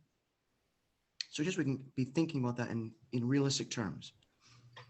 Yeah, I mean, I think that, so Council President has noted on a couple of spaces at schools, those are not my pure purview. Frankly, I mean, those that would be through the public school IT department, Grant Harris, and that I'm sure that he and or Superintendent Lummis as well as school committee would be able to think about what that would look like to support those spaces. So I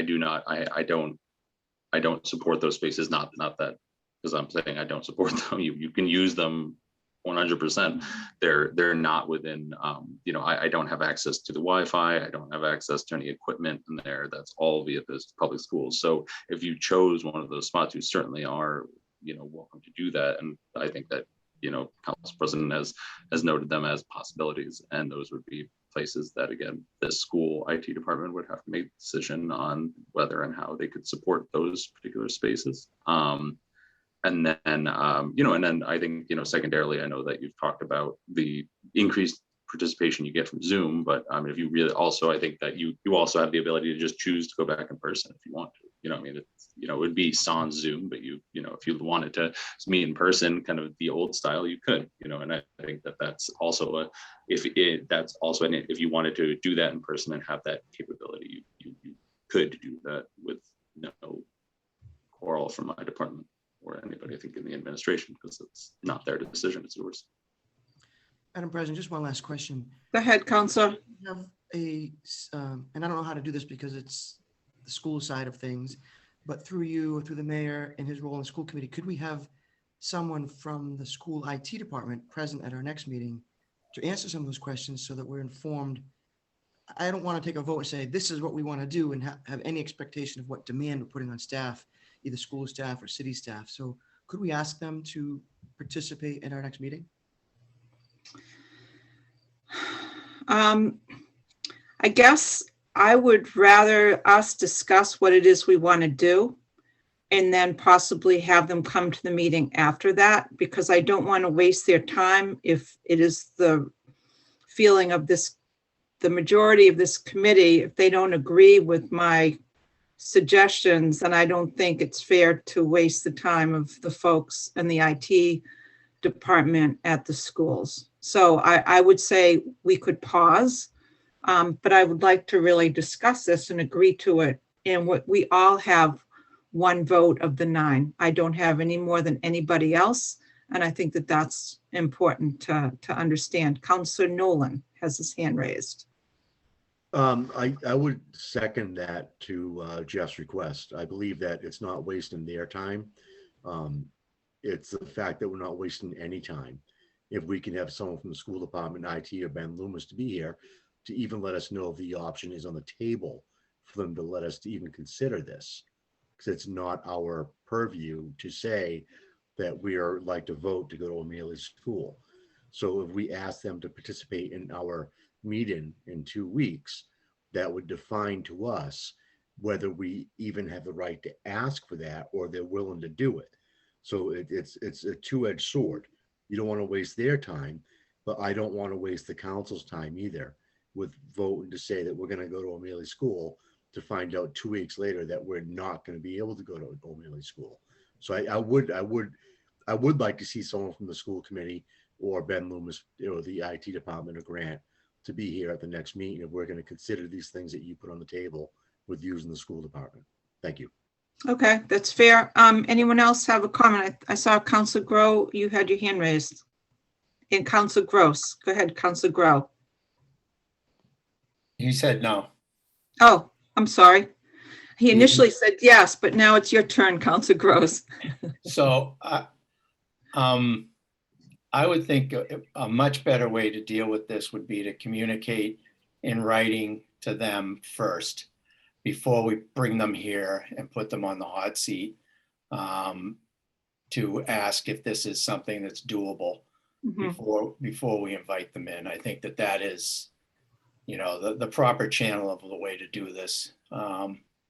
And because we don't know what their activities are, I know that their staff has got a whole lot of stuff to maintain, and they're right out straight. So I know that they're, just like Ryan, whether they'd be available evenings, I doubt it for us, that's highly doubtful. And so I think a written question on whether or not that is possible is the way to go on that before we bring them in. Without objections, counselors, do you like that strategy? Absolutely, Okay. yes. Okay, and it's nice that School Committee Chair Kathy Clancy is on the phone too, so she's listening in.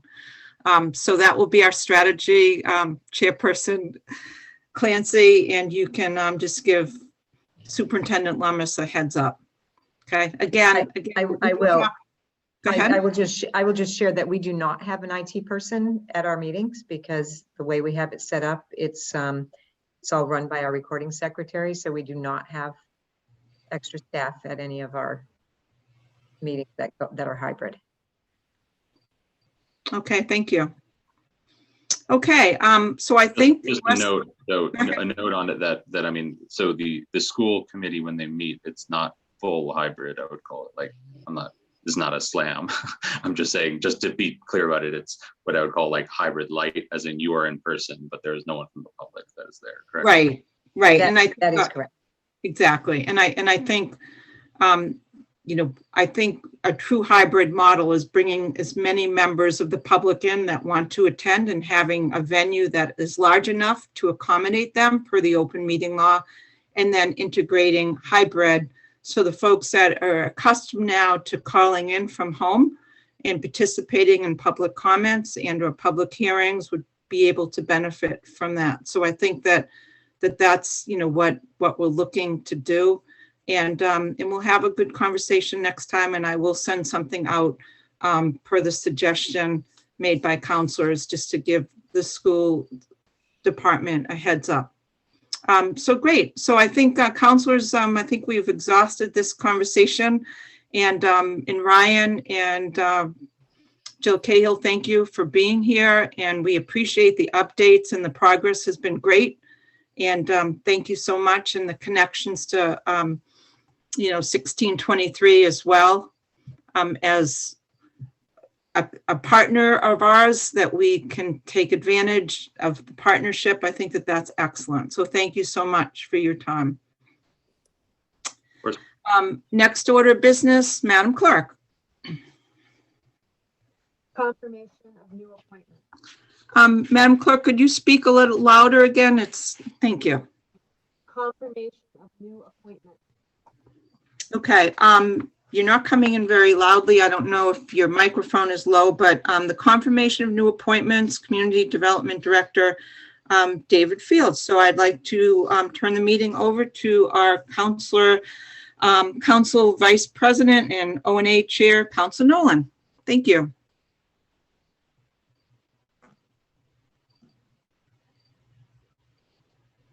Council Nolan, you are muted. Thank you, Council President. David Fields, how are you doing tonight? And are you in the mix? I think, if I may, Counselor, if Grace could please bring David in, and on behalf of the mayor, I'd love to do an introduction when you're ready, Counselor. He's in the audience, Grace.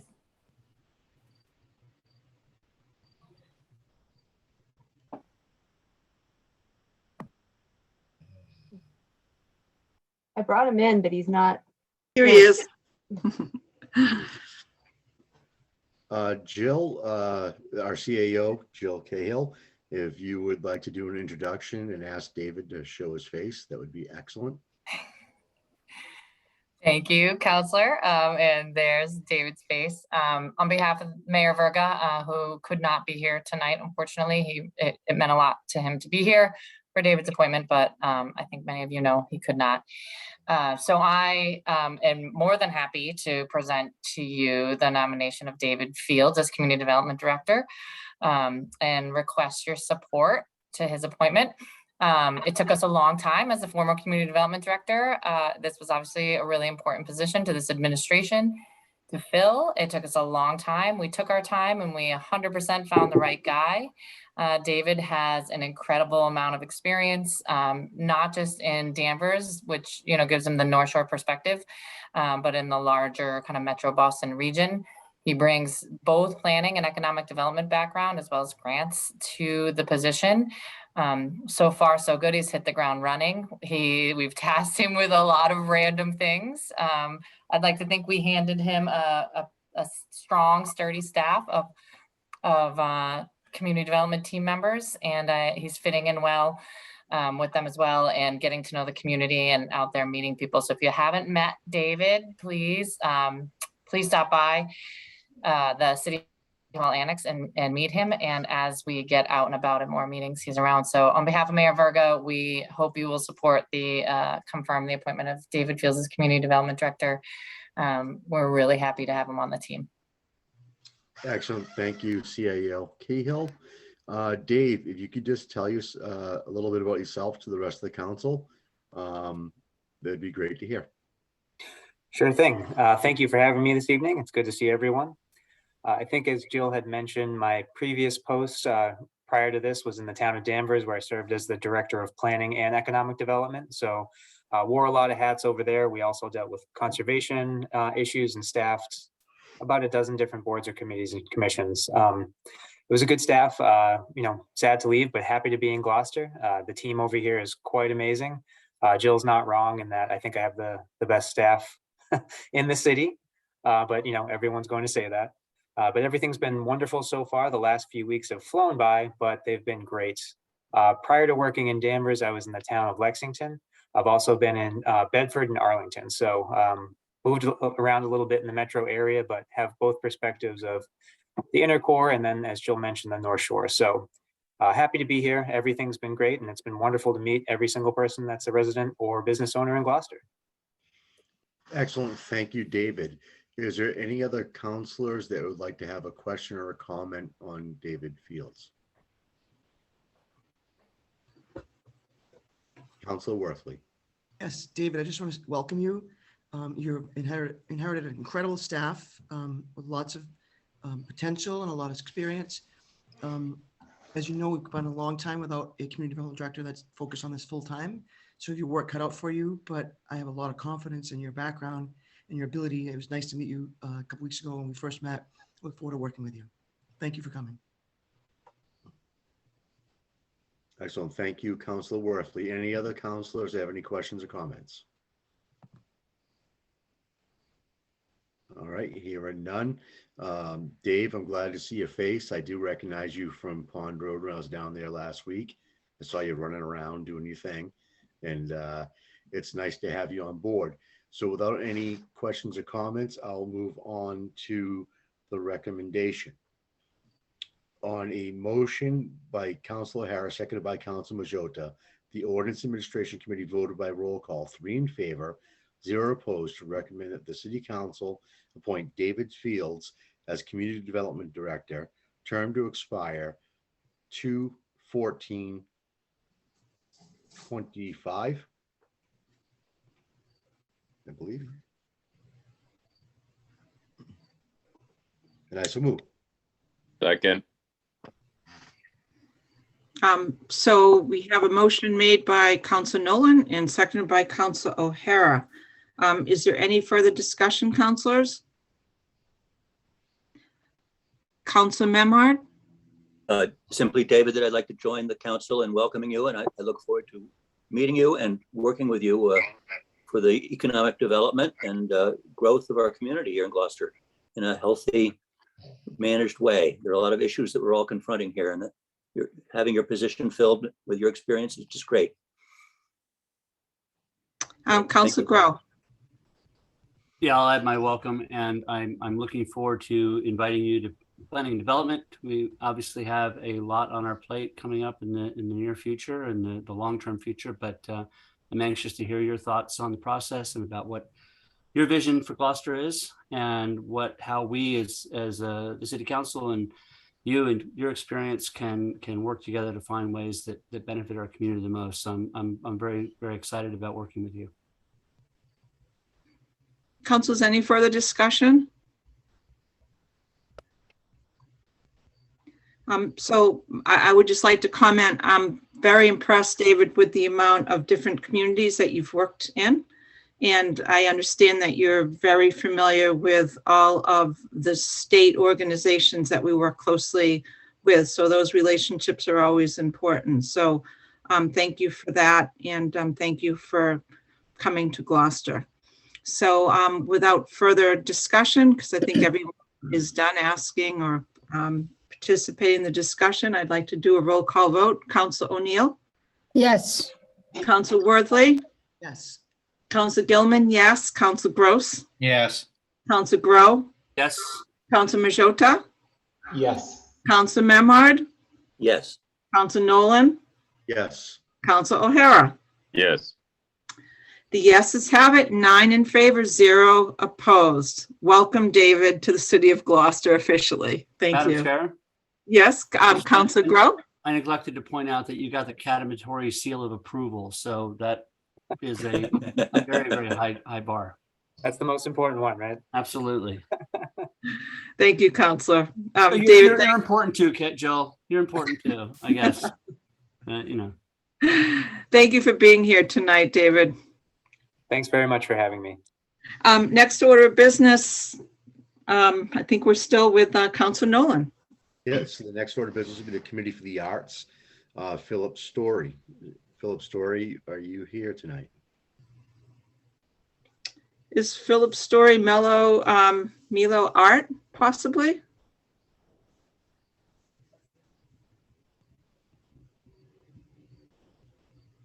If Philip Story is here, could he raise his hand, please?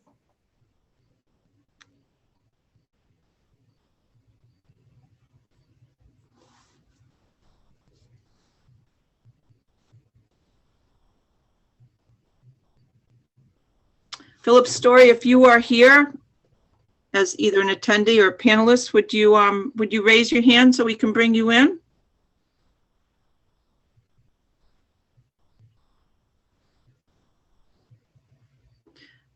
Councilor Nolan, are you comfortable moving forward, having vetted Mr. Story at O&A? Normally I would say yes, but we didn't vet him at O&A. We put him through as a new appointee to be heard tonight. So Okay. let's move on to Rebecca Nagel and see if she's here tonight, and then we can go back to see if Philip Story's in the audience. Okay, great. Thank you. Continue. So next would be for the Committee for the Arts, and it'd be Rebecca Nagel. Rebecca, are you available tonight? Yes, I am. Can you hear me? We can, Rebecca. Yay. If you just tell us a little bit about yourself to the council and why you want to be on the Committee for the Arts. So I moved to Gloucester about 9 years ago. And my background is actually with US Figure Skating. And I was the vice chair for high school programming for a very long time. And I love working with the youth. And as I got involved with the Gloucester Cultural Council for the last 3 years, I really just fell in love with the town of Gloucester and helping the city in any way possible and promoting. So kind of taken a back seat and stepped out of US Figure Skating and have decided to do more community service for the city of Gloucester. Karen Risteban is a friend, or actually an associate, I should say, and she asked me to join. Excellent. And Karen is excellent as well. Rebecca, thank you for coming forward. I do like your history with the figure skating. It always intrigues me as a wonderful sport. Is there any counselor questions for Rebecca? All right, seeing none, I will read the motion. On a motion by Councilor O'Hara, seconded by Councilor Majota, the Ordinance Administration Committee voted by roll call, 3 in favor, 0 opposed, to recommend that the City Council appoint Rebecca Nagel to the Committee of the Arts, term to expire 2/14/25, and I so move. Second. Motion's made by Councilor Nolan, seconded by Councilor O'Hara. Is there discussion, councilors? Just Seeing welcome to none? Gloucester. Thank you, Councilor. A roll call vote, Councilor O'Neill, Yes. Councilor Worthley, Yes. Councilor Gilman, yes. Councilor Gross, No, I mean, yes. Councilor Sorry, Grow, Rebecca. I think Tony's practicing for later. Yes. Councilor Majota, Yes. Councilor Memard, Yes. Councilor Nolan, Absolutely. Councilor O'Hara. Yes. The yeses have it, 9 in favor, 0 opposed. Welcome, Rebecca. Appreciate it. Sorry about that, Rebecca. No, it's all good. It's all good. It's late in the night. We need a little humor. Oh, it's early yet. Next order of business, Madam Clerk. If we could go back to Philip Story, Oh, go ahead. I'm sorry. available. Grace, have you heard from Philip Story? I have not. All right. I personally don't know him. We went through to put him through at O&A with the understanding that he'd be here tonight. I don't think it's going to be the end of the world if we bring this back in 2 weeks. I don't know if CAO Cahill wants to respond to this, but I think in fair results that we should actually see the person and talk to them before we put them through. Without objection, counselors? Okay, Grace, maybe you could send him a letter and just tell him that we'd like him to be back here on October 11th for his appointment. Thank you. Next order of business, Madam Clerk. The consent agenda and the unanimous consent calendar. Okay, counselors, would anyone like to remove anything from the consent agenda? Seeing none, is there a motion to approve the consent agenda? So moved. Second. Counselor Nolan moved it, and I think Counselor Worthley seconded it. Roll call vote, Counselor O'Neill, Yes. Counselor Worthley, Yes. Counselor Gilman, yes. Counselor Gross, Yes. Counselor Grow, Yes. Counselor Majota, Yes. Counselor Memard, Yes. Counselor Nolan, Yes. Counselor O'Hara. Yes. The yeses have it, 9 in favor, 0 opposed. Next order of business, Madam Clerk.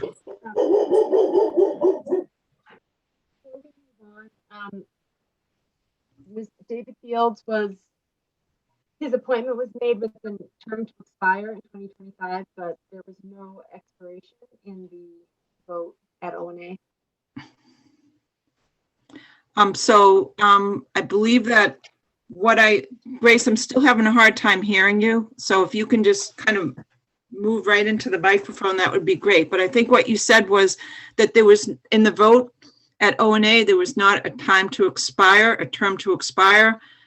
Yet tonight we had a term of 2025. Is that correct? Correct. Okay, and is that the correct date for the expiration for the term? There was no term to expire that was given. If you Oh. can pause for just a moment, I can look at the appointment card. Okay, and CAO Jill Cahill has her hand raised. I can just comment, and Grace has the record, but I can just comment that typically the community development director gets appointed at the same time, in the same schedule as the CAO and the CFO, which is on the same schedule as the mayor. So I believe the correct term would be 2022 to 2024. But Grace has the official record, but I believe that is the actual correct term because it falls on the same rotating schedule. And it's not an unexpired term because there was not somebody appointed in 2022. So what I would suggest, Grace, if you wouldn't mind, if you could look at the card, if that's possible. And then when you come back, we can amend the rules of procedure and revote that if need be, without objection, counselors. Okay? So the next order of business is unanimous consent agenda. And there's one item, and I would like to remove it, explain it, and put it back on and vote it. Specifically, we have on the unanimous consent agenda, the memorandum from our CFO regarding the MOA between the City of Gloucester and the Young Legions Street Hockey, Inc. And this is a matter just for information only. And for those in the public and for counselors, this document is under government on our city website, under City Council agenda and packets, and you will see September 27th, 2022, unanimous consent.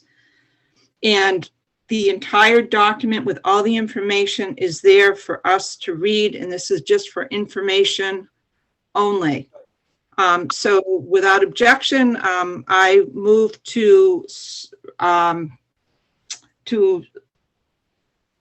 approve the unanimous consent calendar of the 27th of September, 2022.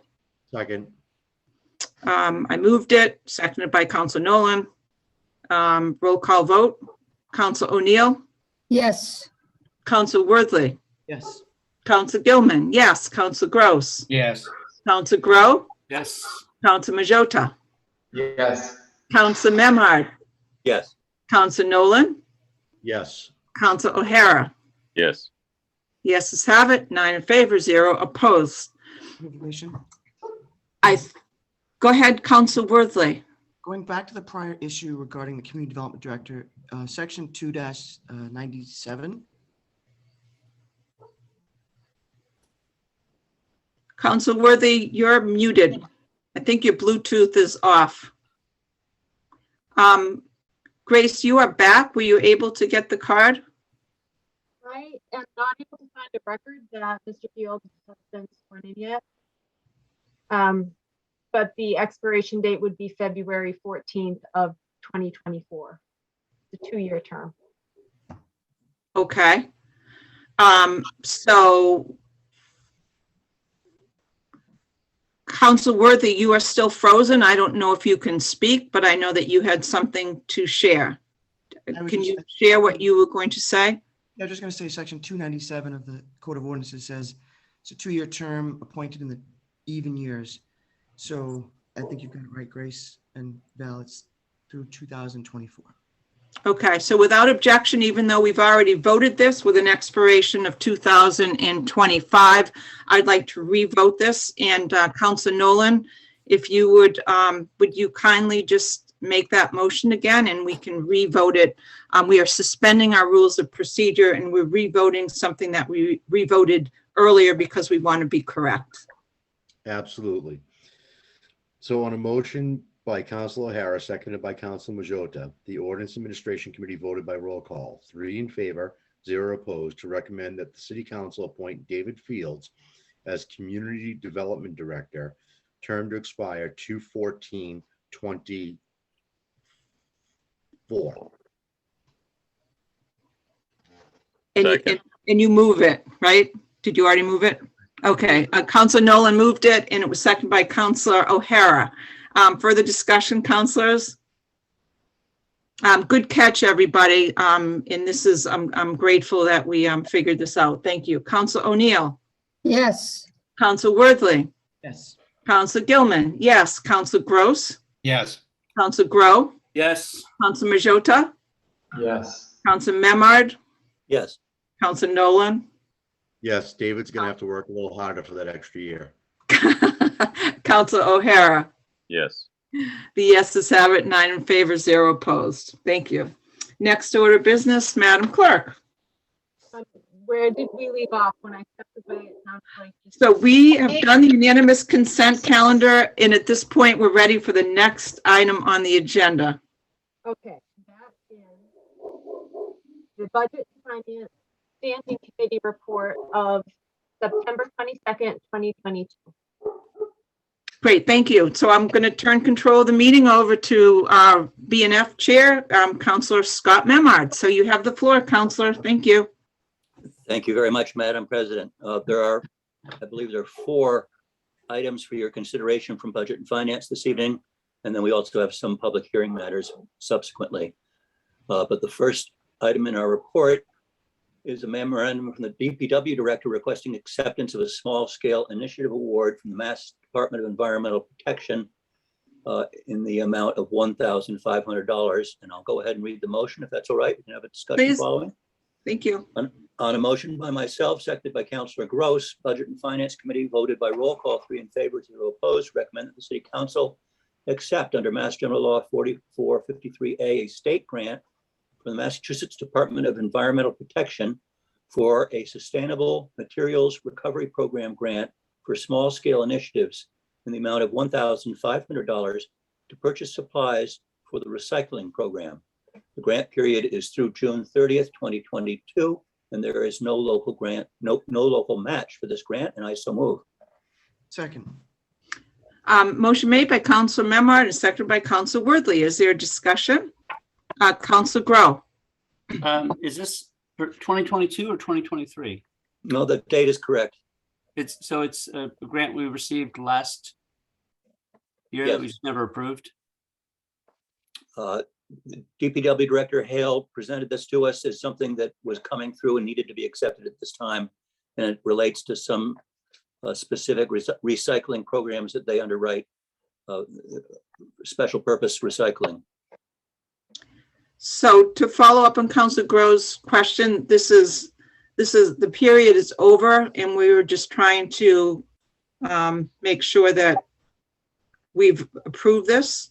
Is that correct? Yes, and if either Kenny Costa or John would like to comment for clarity, that they're certainly welcome to do so.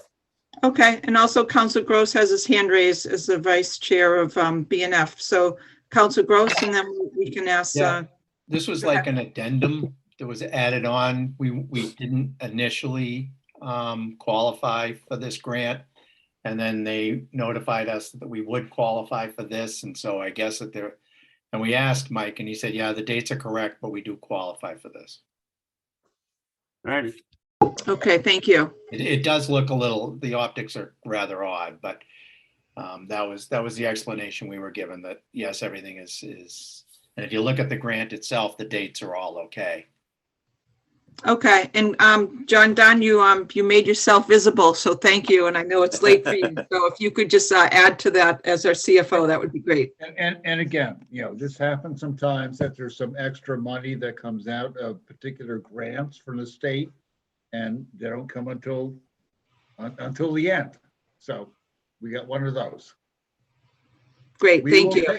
We will take extra money. Thank you very much. Okay, thank you. So we have a motion, we have a second. Further discussion, councilors? Seeing none, roll call vote. Councilor O'Neill? Yes. Councilor Worthley? Can't hear you, Councilor Worthley. Yes. Thank you. Councilor Gilman, yes. Councilor Gross? Yes. Councilor Grow? Yes. Council Majota, Yes. Council Memard, Yes. Council Nolan, Yes. Council O'Hara. Yes. The yeses have it, 9 in favor, 0 opposed. Next order of business, Council Memard. Our second item this evening from our Budget and Finance Subcommittee is a memorandum from the Director of Elder Services, Elise Sinagra, requesting acceptance of donations in the total amount of $3,665. And I'll go ahead and read the motion. On a motion by Councilor Memhard, seconded by Councilor Worthley, Budget and Finance Committee voted roll call 3 in favor, 0 opposed, to recommend that the City Council accept cash donations under Master General Law 4453A to support the Council on Aging in the total amount of $3,665 from the following members within our community.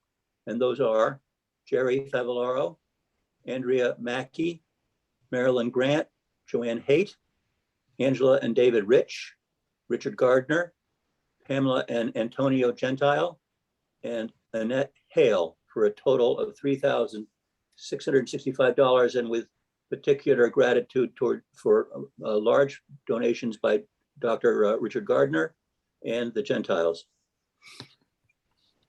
And you so move. And I so move. Second. Council Memard moved it, and is there a second? Second. Council Worthy seconded it. Is there a discussion, councilors? Seeing none, roll call vote. Council O'Neill, Yes. Council Worthley, Yes. Council Gilman, yes. Council Gross, Yes. Council Grow, Yes. Council Majota, Yes. Council Memard, Yes. Council Nolan, Yes. Council O'Hara. Yes. The yeses have it, 9 in favor, 0 opposed. Continue, Council Memard. The third item from Budget and Finance tonight is a memorandum from our Fire Chief, Eric Smith, requesting acceptance of FEMA Assistance to Firefighter Grant in the amount of $320,400 for sprinkler and fire alarm systems for 3 outskirt fire stations. And on a motion by myself, seconded by Councilor Gross, Budget and Finance Committee voted by roll call 3 in favor, 0 opposed, to recommend that the City Council accept under Master General Law 4453A a federal grant from the Federal Emergency Management Agency Department of Homeland Security of a fiscal year 2021 Assistance to Firefighters Grant in the amount of $291,772.72. The purpose of this grant is to fund the purchase of sprinkler and fire systems for 3 outskirt stations with a 10% local match requirement of $29,127.28 that shall be funded by the City of Gloucester. And the grant period is from September 2nd, 2022 to September 1st, 2024. And I so move. Second. Motion made by Council Memard, seconded by Council Worthy. Is there a discussion, councilors? And just to let you know that if anyone has any questions, Chief Eric Smith is on the call. Any further discussion, councilors? I'd just like to comment that this is a much welcome grant specifically targeted for fire stations and fire departments. We had a good discussion that was initiated by Councilor Worthley concerning other fire protection and fire detection systems in public buildings throughout the city. And Chief Eric Smith engaged in a very helpful conversation on that subject. But again, this grant was targeted and specific to fire stations. Great, thank you. Further discussion, councilors? Council O'Hara. Yes, I'll be supporting this. Fire sprinklers do save lives, but as Councilor Worthley brought up at subcommittee, I'm a firm believer that particularly our elementary schools, all of them should have fire sprinklers. Again, sprinkler systems save lives. They save property. They're an expensive investment, but they have proven themselves time and time again that they will not only save lives, but they will save property. So again, I will be supporting this. Thank you. Thank you, Councilor. Any further discussion, councilors? Council O'Neill. Yes, I would like to commend Chief Smith He does a great job in getting grants. Thank you so much for that. I just wish we had someone to get grants for fire sprinklers in our schools, particularly St. Anne's. I know we don't own it, but our children are in it. And it's, I don't know if it's 3 floors, so with no sprinklers. And it's, I think it's a shame that we don't have someone to write a grant and get some money to get some sprinklers for our children. But I Thank will you, be supporting this. Thank you. Council Memard. Just in follow-up to our discussion and questions with Chief Smith, he is working to supply us with a complete inventory of city-owned property and their status in terms of fire detection and sprinkler protection, so we can be focused on that exposure and that concern that Tracy just brought up. Thank you, councilors. Any further discussion? Council Worthley. I just want to add to what Council Memhard just said. That inventory would be of all publicly owned buildings and publicly rented buildings, and make that potentially a condition of renting going forward if that's an option. But I share the concern we raised at committee level, and I think Chief Smith shared it as well. And fortunately, this grant is coming to us and it's only specific for fire stations themselves. That's why I'm supporting it. But the point is not lost on any of us, I think, Councilor O'Neill and O'Hara, that we need to be looking at all employee buildings and ones with students in them as well. Thank you, councilors. Any further discussion? Seeing none, our roll call vote. Council O'Neill. Yes. Council Worthley. Yes. Council Gilman. Yes. Council Gross. Yes. Council Grow. Yes. Council Majota. Yes. Council Memard. Yes. Council Nolan. Yes. Council O'Hara. Yes. Yeses have it. 9 in favor, 0 opposed. Next order of business, Council Memard. Yes, the second part of this is our match.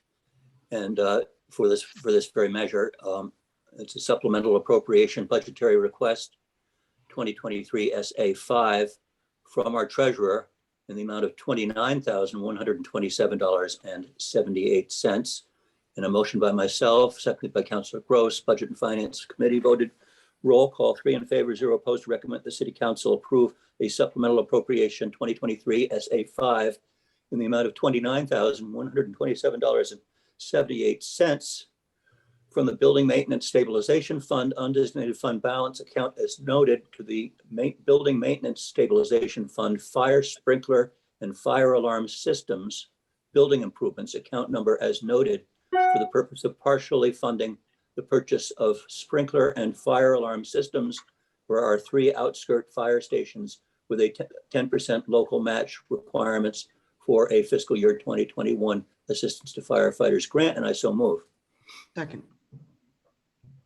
Motion made by Council Memard and seconded by Council Worthy. I do have a question to ask before we open this up for discussion. I think we already voted this in the first motion. We voted acceptance of the firefighter grant, and now we had separate approval required on a vote for our match, our 10% match. Okay, because the second part of the first vote that we made said that the purpose makes reference to the match. Yeah, it does. Yes. Okay, so we're not doing anything wrong if we're voting this twice. No, correct? I don't believe so. Kenny Coster is here. Thank you. Could you just confirm that I'm okay with noting that? The first motion that's only related to the grant, and that's just for information only, just for the match, because bidding counselors, they do ask if there's any match requirements. So that's just for information only. And okay. The second motion, that is the actual supplemental appropriation. That's the actual, so the first motion is an acceptance of the grant. The second one is the appropriation of the supplemental fund. Terrific. Thank you so much. You're welcome. For clarifying that. Okay, discussions, counselors? Seeing none, roll call vote. Council O'Neill? Yes. Council Worthley? Yes.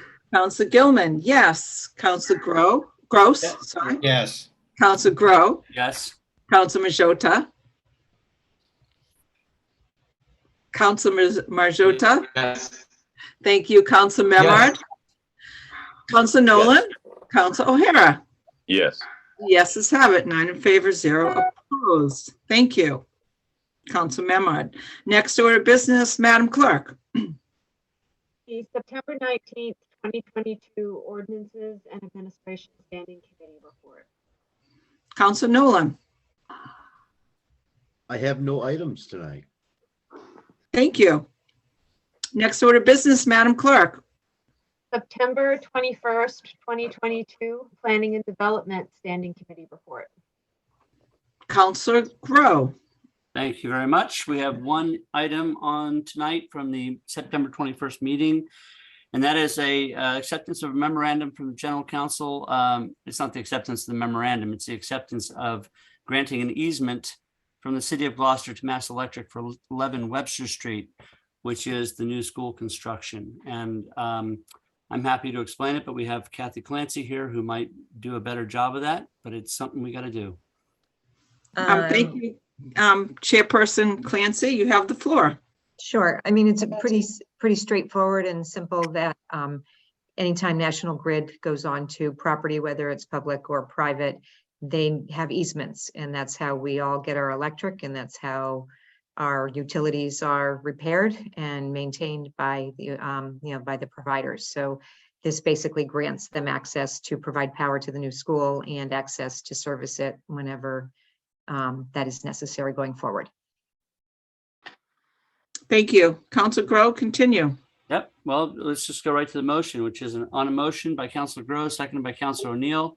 Planning and Development voted roll call, 3 in favor, 0 opposed, to recommend that the City Council grant the easement to Mass Electric Company as requested and described in the easement document attached to the General Council's September 1st, 2022 memorandum, and I so move. Second. Motion made by Council Grow and seconded by Council Gilman. Is there a discussion, councilors? Council Worthley. Just a quick question. It's been a while since I think any of us have been on that property since it's been under construction. Do we have a general sense as to where this location is? I'm certainly in support of Mass Electric. There's a map attached to the easement. It was in the packet. Yeah, and for some reason I couldn't find that, and forgive me for not finding that. It's right at the end of the in the packet. It's right down. You get past the end of the easement, and then there's a map that gives you a schematic of what the location is going to be. Basically, it comes in off of it is a little hard to read, but it comes in off Webster Street and moves at the bottom of the property, as we would think of it, towards and the side along the Yankee Division Highway. But that map is in our packet. Yeah, I'm looking at it now. It's just hard to understand get a perspective. It looks like it runs along the length of the highway, is what you're saying? But it goes from Webster Street and it does a little dog leg and up to the back of the property. Thank you. Thank you. Discussion, councilors. Councilor O'Hara. I just have a general question. Are there any other easements associated with the property besides this electrical one that we're considering? That's a message for, I would think that's a question for Kathy. We don't have anything in front of us at the moment. I cannot answer definitively, but I am not aware of anything else at the moment. Would we need one perhaps for water and sewer? Would that be an easement, or would that just be city-owned property, our city-owned utilities? Yes, city-owned services. Yeah. Scott?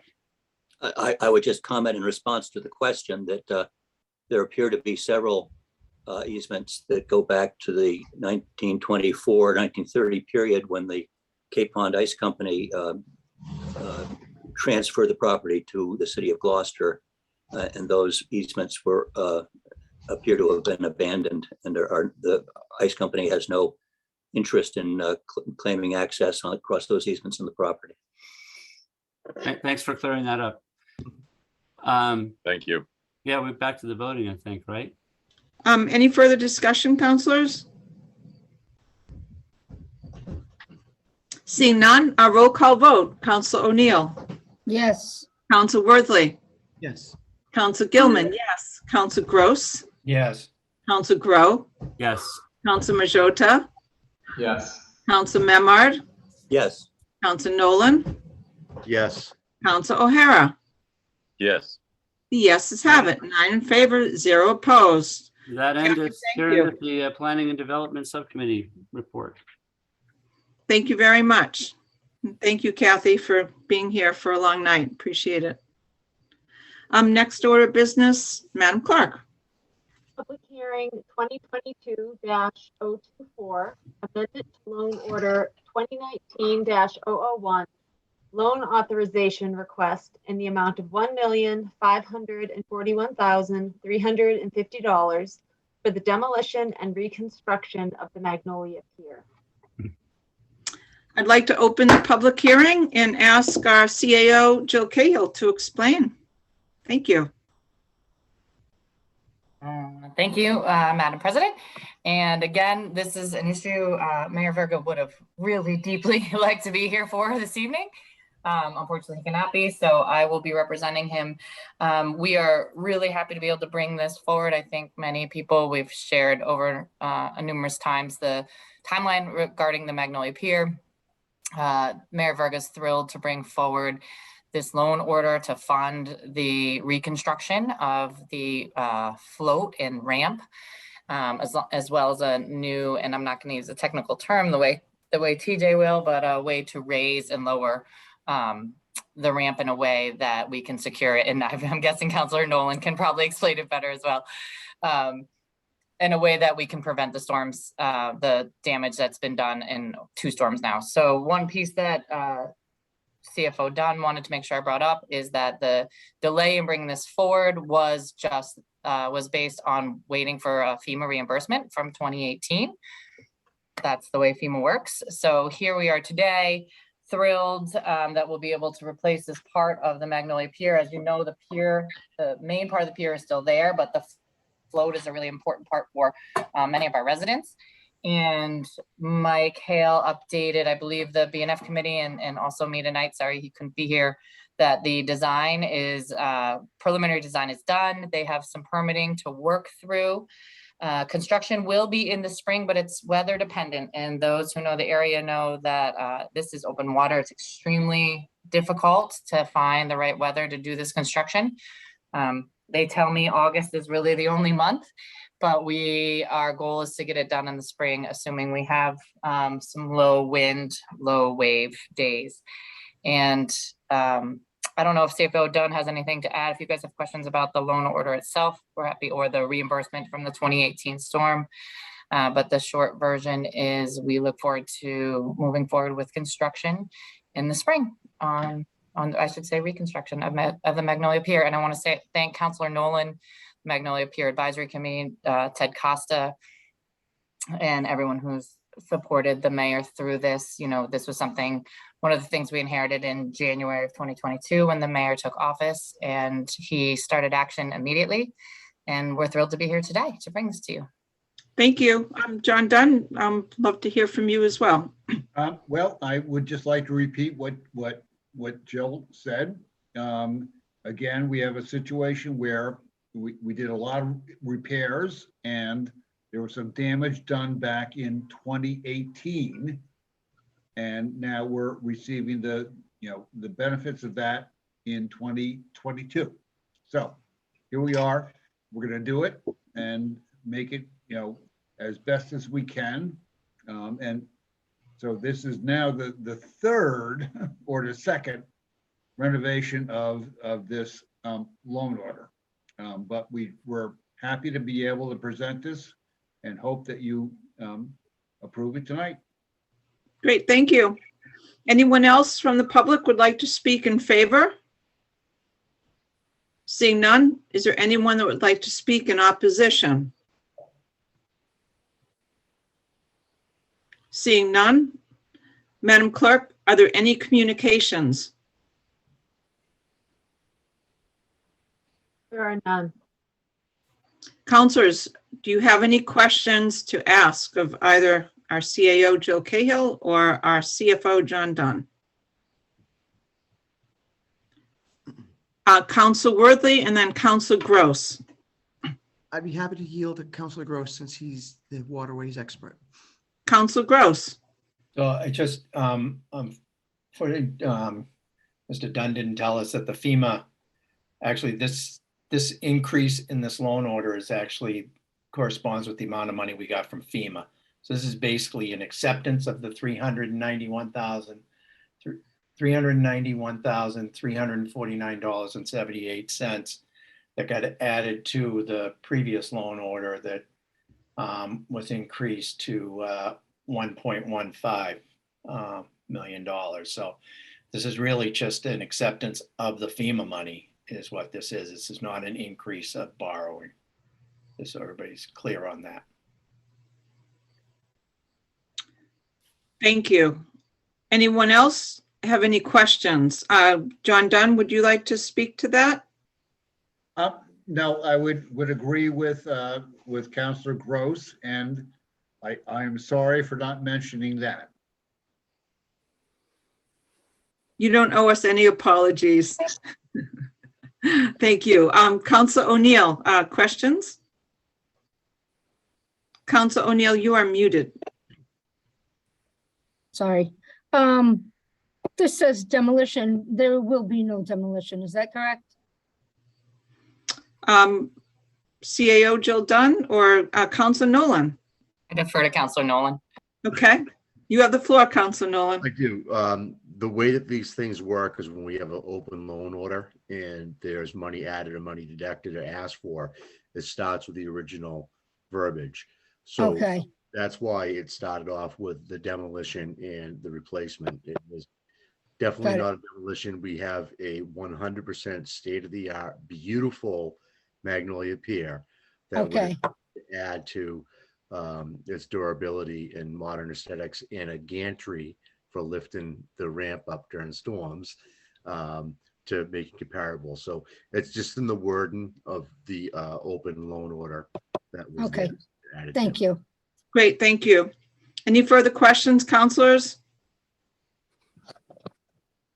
Seeing none, I'm going to close the public hearing and ask for the committee report from BNF Chair, Counselor Memard. Thank you very much. So this is public hearing 2022-024 and an amendment to the loan order 2019-001, which was a loan authorization request. It's now in the amount of $1,541,350 for, as Tracy said, the demolition, which is done, and now the reconstruction of Magnolia Pier. And as has been detailed, this more specifically relates to the ramp and float and the gantry system for lifting it up to safety. Committee recommendation on a motion by Councilor Memhard, seconded by Councilor Wordley. Budget and Finance Committee voted roll call 3 in favor, 0 opposed, to recommend that the City Council approve the loan order amendment as follows. Ordered that the loan order 2019-001 certificate of vote 2019-054 of this council approved March 28th, 2019, authorizing the 26, Counselor? March 26th. March 26, 2019, thank you.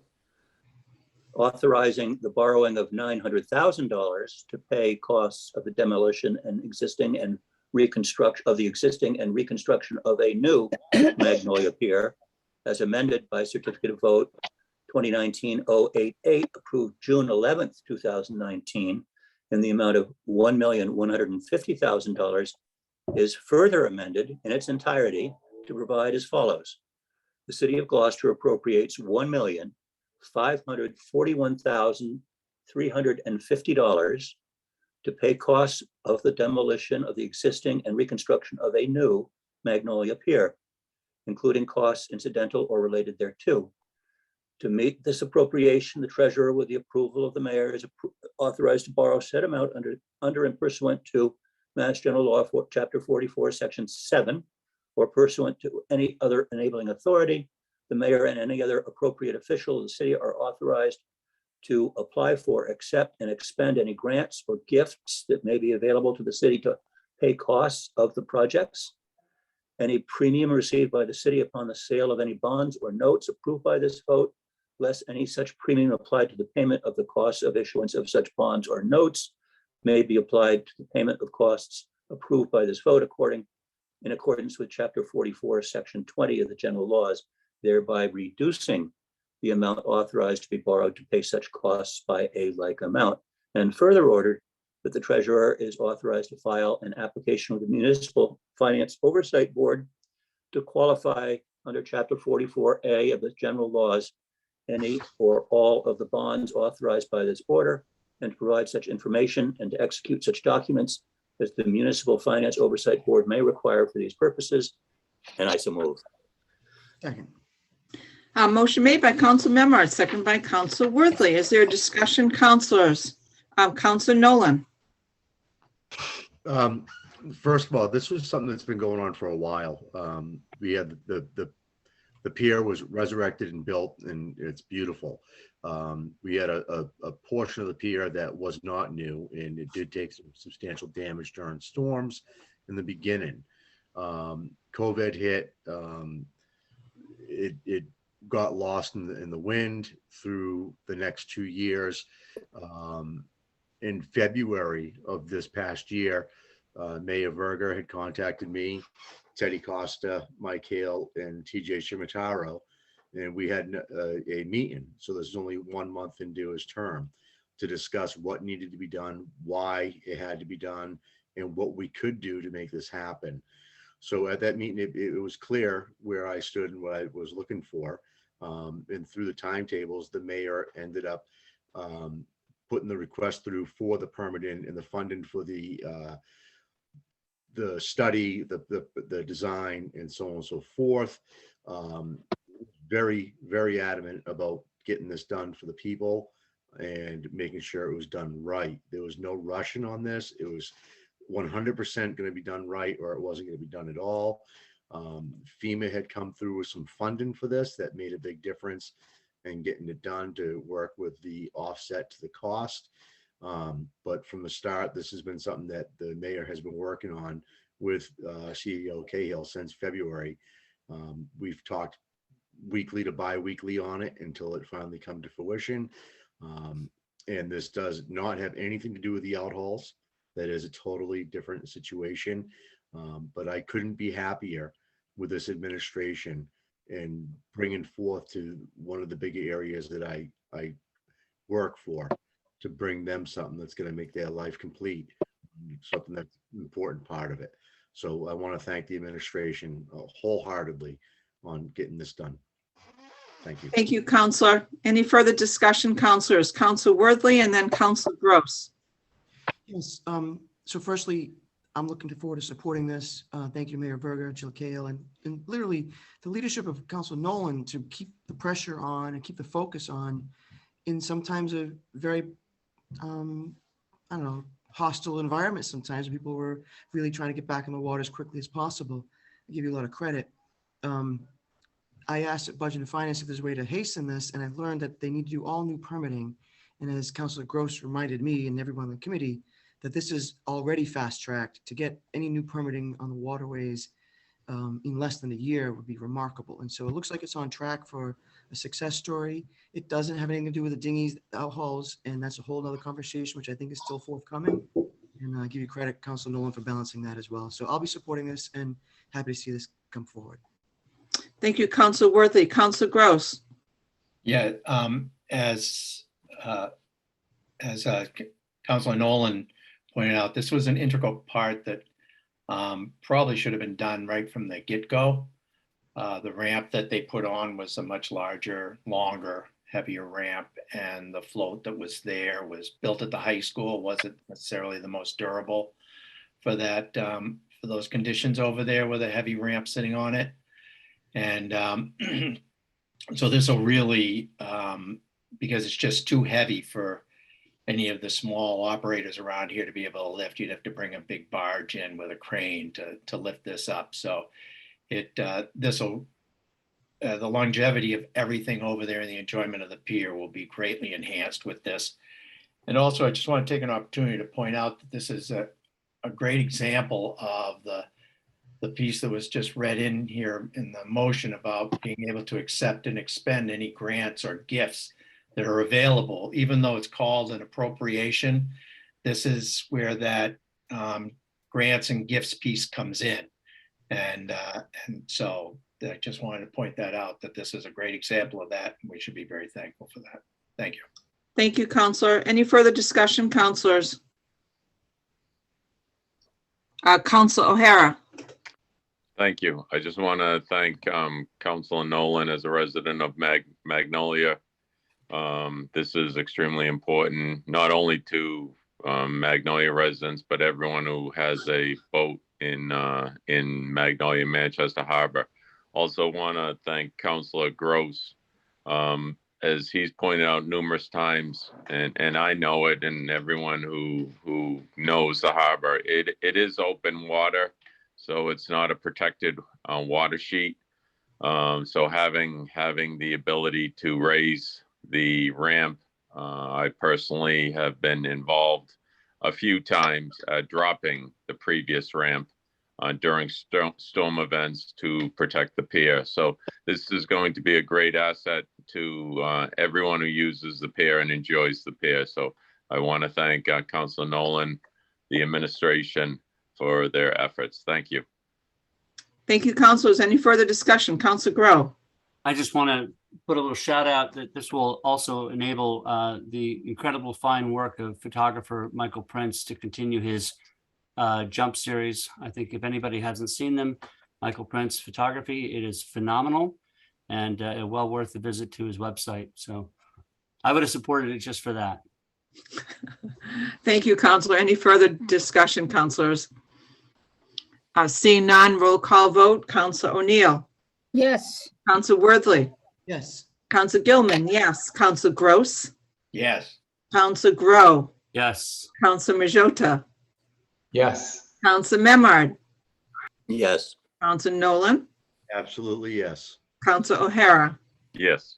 Yeses have it. 9 in favor, 0 opposed. Thank you. Next order of business, Counselor Memard. Oh, no, I'm sorry. I think you want to open the public hearing. Hold on, this is a public hearing. So next order of business, Madam Clerk. Sorry about that. Grace, I can't hear you. I'm sorry. I can't hear you still. We had this problem with Sherry the other day too. Are you still are you at the office? Yeah. You want to try again? Hold on.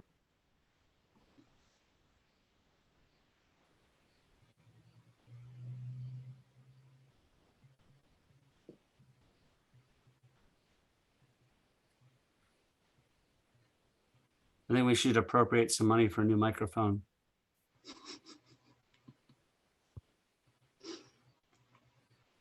We could work on that. Thank you. Could be part of the mouse attack on the phone systems. It's a big mouse at City Hall, huh? Or a legion of small ones. It's an army. Got some good traps around my house. Maybe it's the ghost of Mousefoot. Better to have a mouse than it is to have a rat. Wow. Sean Capone over there. Holy moly.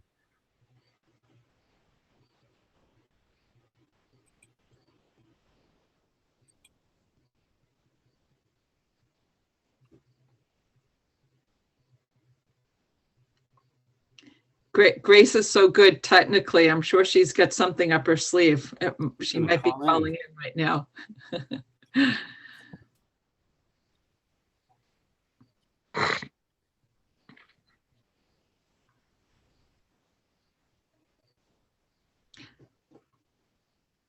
Madam Chair, Yes. I don't mind if you would like the CFO to kind of present the next public hearing. Okay, I can do that, but thank you. I appreciate that. So the next order of business is public hearing 2022-025, loan order 2022-005, loan authorization request in the amount of $4 million for water and sewer infrastructure work along Mount Pleasant Avenue and connecting roads. I'd like to open the public hearing and ask if our CFO, John Dunn, or our CAO, Jill Cahill, would like to speak in favor. Thank you.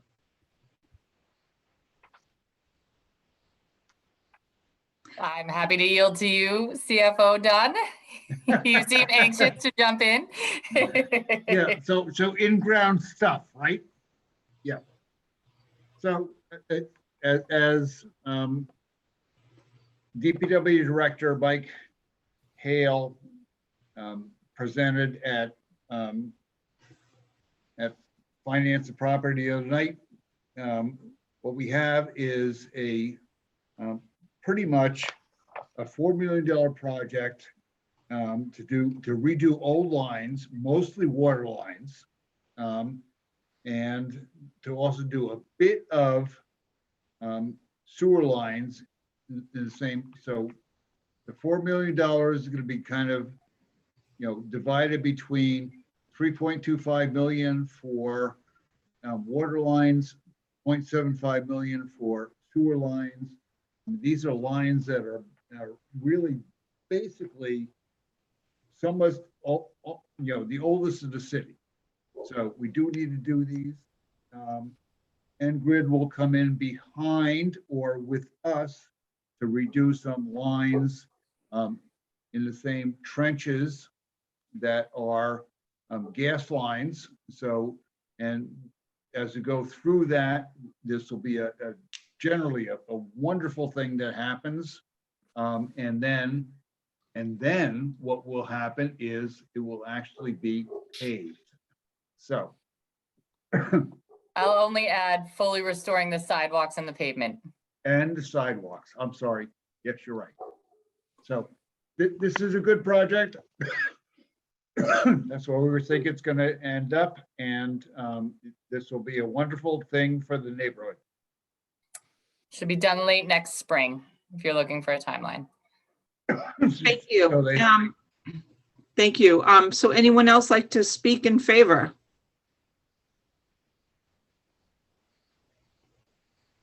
Seeing none, anyone else like to speak in opposition?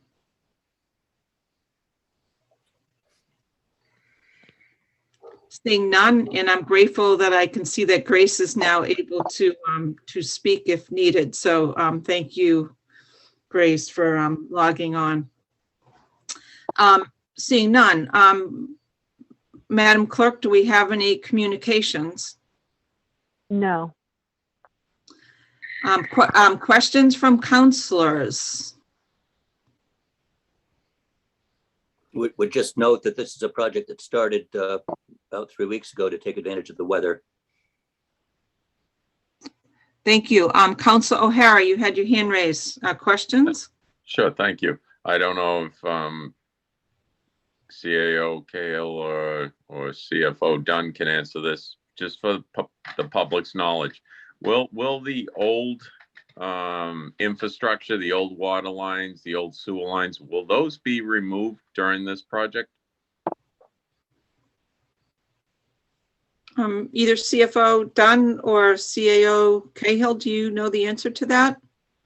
I don't know it definitively, but I'm more than happy to get that answer for you, Councilor O'Hara. My assumption is yes, because they'll be using similar trenches, but I can get a definitive answer for you, Councilor. Thank you. So I would agree that. So, basically when this type of thing happens, yeah, the old stuff comes out and the new stuff goes in. Thank you, John. I appreciate it. Any further questions, counselors? Seeing none, I'd like to close the public hearing and ask for the committee report from Council Memhard. Great. I'd just like to observe that it's not in many communities around the Commonwealth that we go from pier reconstruction to ancient underground water and sewer infrastructure, but that's Gloucester. Budget and Finance recommended on a motion by Councilor Memhard, seconded by Councilor Worthley, that the roll call vote, 3 in favor, 0 opposed, to recommend City Council approve the loan order as follows: that the City of Gloucester appropriates $4 million to pay costs related to water and sewer infrastructure along Mount Pleasant Avenue and connecting roads, including the costs incidental and related thereto. And to meet this appropriation, the treasurer, with the approval of the mayor, is authorized to borrow said amount under and pursuant to Mass General Law 44, Section 7 or Section 8, or pursuant to any other enabling authority. The mayor and any other appropriate official of the city are authorized to apply for, to accept, and to expend any grants, gifts that may be available to the city to pay costs of the projects and any premium received by the city upon the sale of bonds or notes approved by this vote, lest any such premium applied to the payment of the costs of issuance of such bonds and notes may be applied to the payment of costs approved by this vote in accordance with Chapter 44, Section 20 of the general laws, thereby reducing the amount authorized to be borrowed to pay such costs by a like amount. Further ordered that the treasurer is authorized to file an application with the Municipal Finance Oversight Board to qualify under Chapter 44A of the Mass General Laws, any or all of the bonds authorized by this order, and to provide such information and to execute such documents as the Municipal Finance Oversight Board may require for these purposes, and I so move. Second. Motion made by Council Memard, seconded by Council Worthy. Is there discussion, councilors? As any of us who live in East Gloucester know, this is an important project. Councilor Grow has been eager to see this work done, and I've been in contact with the mayor's office regarding this, as have I. This Mount Pleasant Avenue is a public road, and so it's not one of the private roads like Bass Avenue or Beach that we're dealing with also in the city. But it's been exciting to see it get started. There was a memorandum that went out to all the neighbors advising them of contact information for if they have any special needs or access. They have already installed temporary above ground water service for the entire length of Mount Pleasant Avenue. And all I can tell you is it's a challenge right now to get to the East Gloucester School in the morning or the afternoon. Thank you, Councilor. Further discussion, councilors, Councilor Grow, and then Councilor I'm Nolan. not going to repeat everything Scott just said, but I know the neighborhood is very grateful for this improvement and the water lines, sewer lines, but they're going to be really grateful to see Mount Pleasant, which is in sorry shape as it is, repaved next year. So on behalf of the neighborhood and of East Gloucester, we're very grateful to the administration and the DPW for initiating this project. Thank you, Councilor Grow. Councilor Nolan. This is going to be a great project. I've already seen it started, as well as Council Memhard and Grow.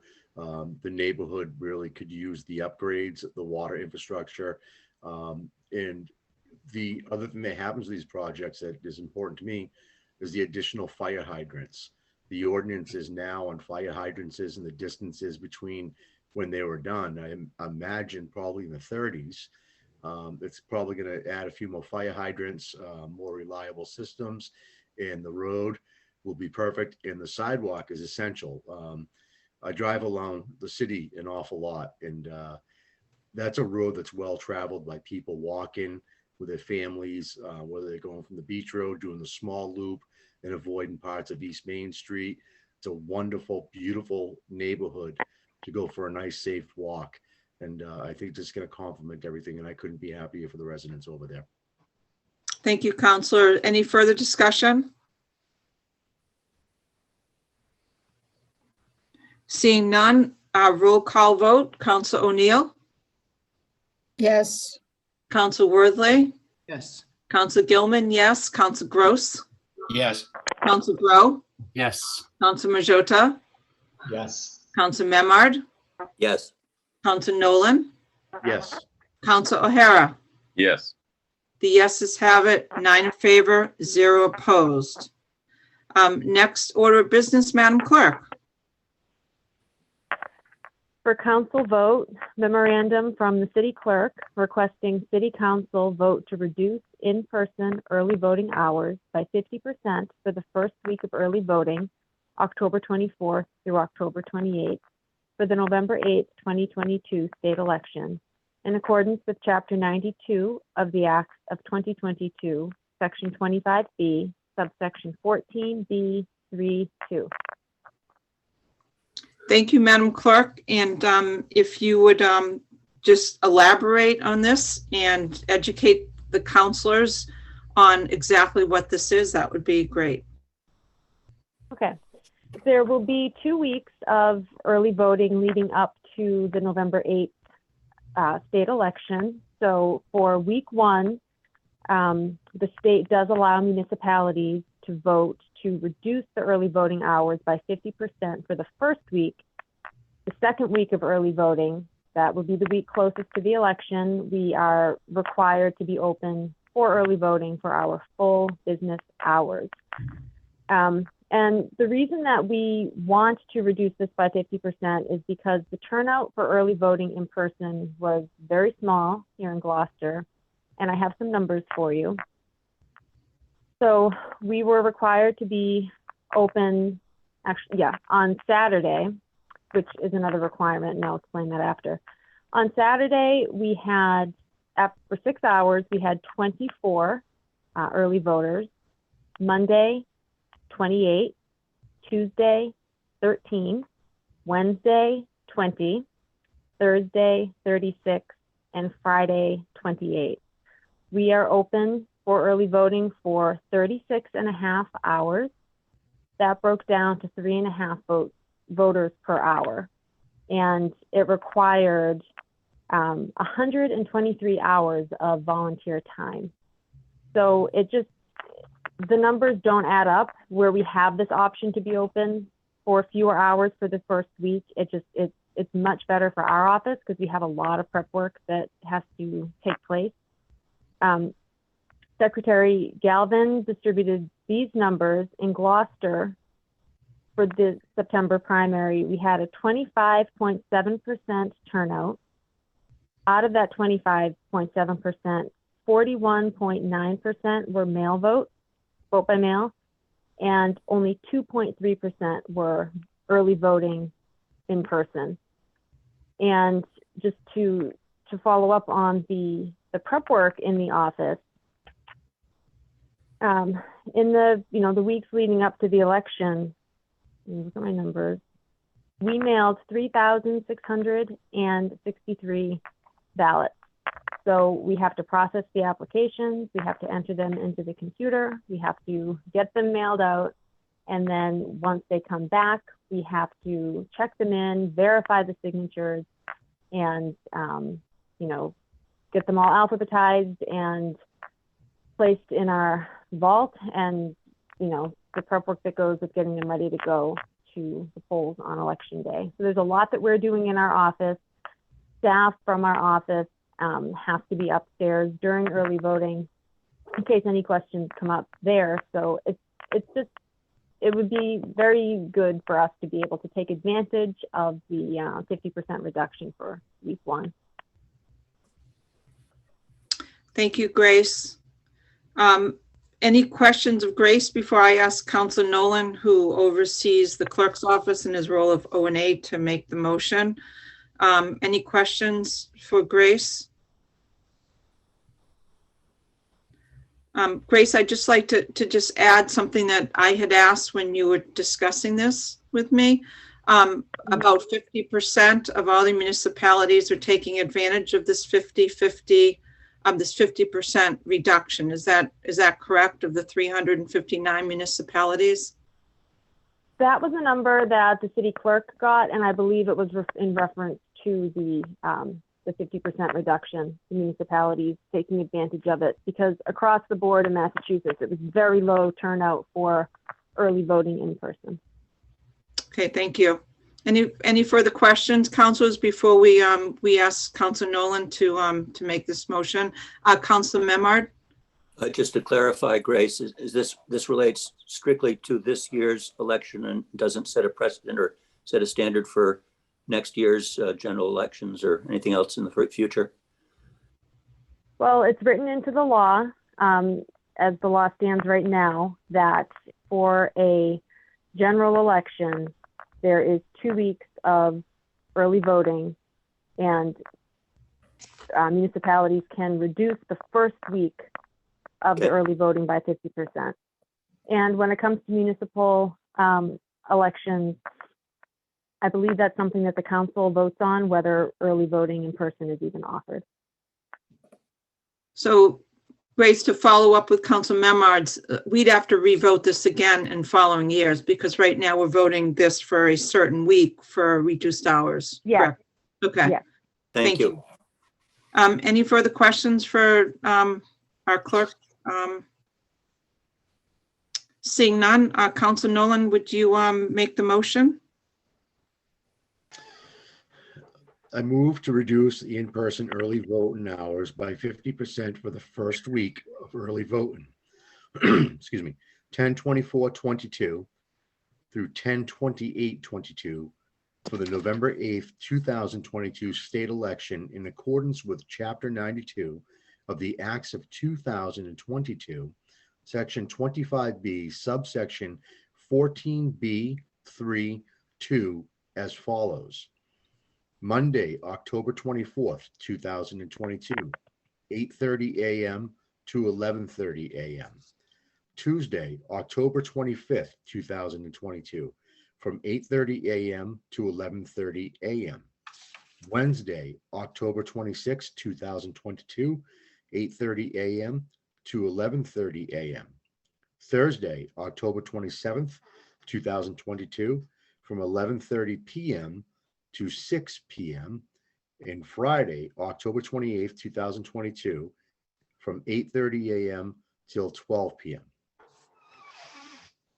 Councilors, I'd like to amend the motion that Thursday, October 27th, 2022 should be 11:30 a.m. to 6 o'clock p.m. So can we approve this amendment? Roll call vote. Council O'Neill, Yes. Council Worthley, Council Worthley. I'm sorry, am I muted? I said yes. Thank you. Council Gilman, yes. Council Gross, Yes. Council Grow, Yes. Council Marjota, Yes. Council Memard, Yes. Council Nolan, Yes. Council O'Hara. Yes. Yeses have it. 9 in favor, 0 opposed. Back to the main motion. We had a motion to approve by Council Nolan, and then it was seconded by, I'll second it. It wasn't okay, seconded. Council Grow. Thank you. So we're back to the main motion. Further discussion, councilors? Council Grow. When I first saw this, I was a little worried. As someone who is very strongly in favor of finding more and better ways for people to participate in the voting process, I was a little worried that this might be too restrictive, but it clearly gives us 2 weeks of early voting, even if the hours are reduced on the first week. And it also really points to a tremendous success in mail-in voting. I mean, if in a primary we've had 40+% people submitting ballots by mail in advance of election day, I think that's terrific. I mean, you know, in a perfect world, we'd all show up on voting day and make our mark. But anything that we can do to get more people involved in the actual process of casting their ballots, I'm in big support of. And we have a chance, and maybe next year we'll need the full time. But it's clear that our clerk's office is overwhelmed with the amount of work that is involved. I don't think people really understand the amount of logistics and involvement and attention to the law and detail that the clerk's office and the registrar of voters has to take every election that we have. And that's no small feat when we're just doing it at the ballot box. But when we add all of the other aspects of mail-in voting, absentee voting, and in-person voting and early voting, it really, really does ramp up the work. And we just don't pay them enough to do the work that they're doing. So I'm supportive. Thank you, councilors. Any further discussion, councilors? Seeing none, roll call vote. Council O'Neill, Yes. Council Worthley, Council Worthley. Can you give us a thumbs up, Council Worthley? We can't hear you. We can't see your mouth either. Council Worthley? Yes. Thank you. Council Gilman? Yes. Council Gross? Yes. Council Grow? Yes. Council Majota? Yes. Council Memard? Yes. Council Nolan? Yes, and thank you, Grace. Council O'Hara? Yes. The yeses have it. 9 in favor, 0 opposed. Request. Move to reconsider? Move to reconsider made by Counselor Memard and seconded by, I think it was Counselor Grow. Okay. So everyone understands this, that if you don't want to reconsider, you vote no, right? So is everyone clear? Counselor O'Neill.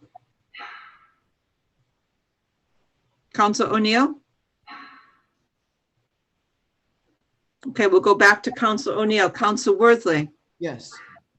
Counselor Worthley, I think the answer is no if you don't want to reconsider this. I'm sorry, you're correct.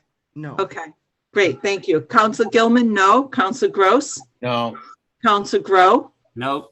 Counselor Majota? No. Counselor Memard? As Bob Wynot would say, no. Counselor Nolan? No. Counselor O'Hara? Counselor O'Hara? He thumbs down. Okay, you're muted, but it's okay. And Counselor O'Neill, you're back. Go ahead. No, thank you. Okay, thank you. So the motion fails to reconsider. 0 in favor, 9 opposed. Next order of business, Madam Clerk. Decision to adopt City Council Special Permit 2022-004, Condon Road, number 24, map 197, lot 13, GZO section 2.3.51, junkyard in the GI district. So I'll ask Counselor Grow, who chairs P&D, if you would make that motion. That would be great. I'll move to adopt the decision for special council permit SCP 2022-004, Condon Road, number 24, map 197, lot 13, general zoning ordinance section 2.3.51, junkyard in the GI district, and I so move. Second. Yeah. Motion made by Counselor Grow, seconded by Counselor Worthley. Is there a discussion, counselors? Counselor Nolan and then Counselor Grow, why don't you go first because this is P&D, and then Counselor Nolan, you'll be next. I just want to remind the council that when we had this permit application in front of us, it was determined that there were some issues involving trucks that were being using the facility that were uncovered when they came up the road, Condon Roads. That was one condition that needed to be addressed, so that we put a condition that signage would state that all loads had to be covered. And perhaps more broadly, we determined that there was private use of public lands being done without an agreement. And one of the conditions that we imposed on this permit was that there was a resolution of the public property being used by a private entity through a memorandum of understanding that codifies the agreement with the administration within 12 months.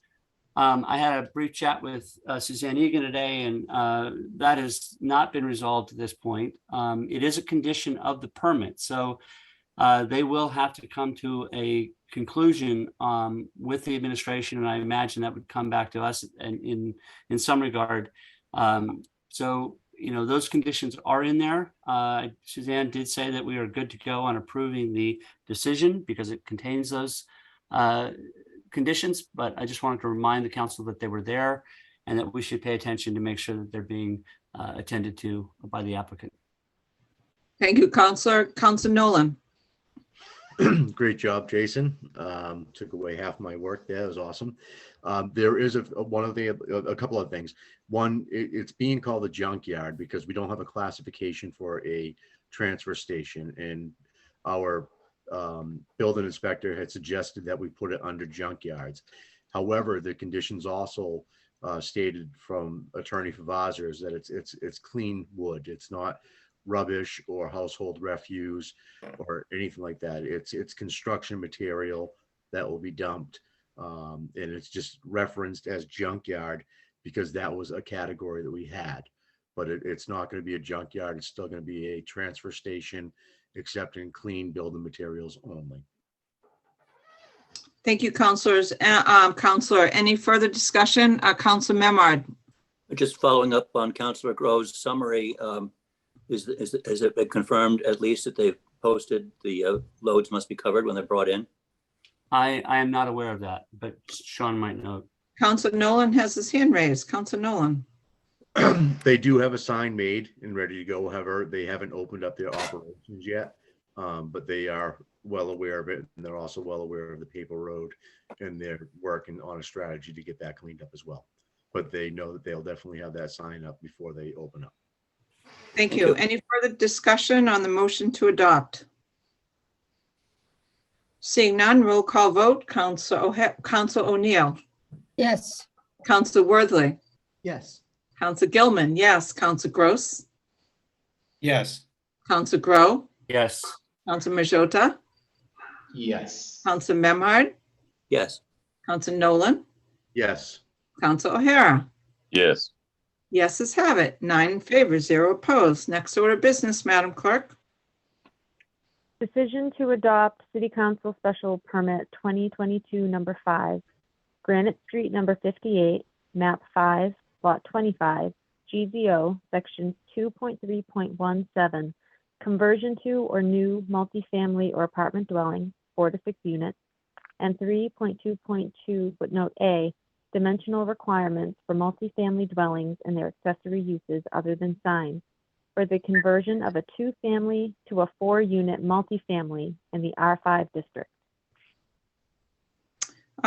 Council Grow, Chair of P&D, if you would. Just yeah. a reminder that this was the project on Granite Street that was a tear down. It was an existing 2-family that had gone very derelict and is now being converted into 2 2-family units. So there's going to be, or it's a 4-unit building. Sorry, it's not 2 2-family units. It's 4 units. This is a great example of the basically taking a property that is well below its capabilities and turning it into something that is going to be a bonus, I think, for the neighborhood and for our city in general. And with that, I'll move that we adopt the decision for Special Council Permit 2022-005 Granite Street, number 58, map 5, lot 25, GZO section 2.3.17. Is that me? No, okay.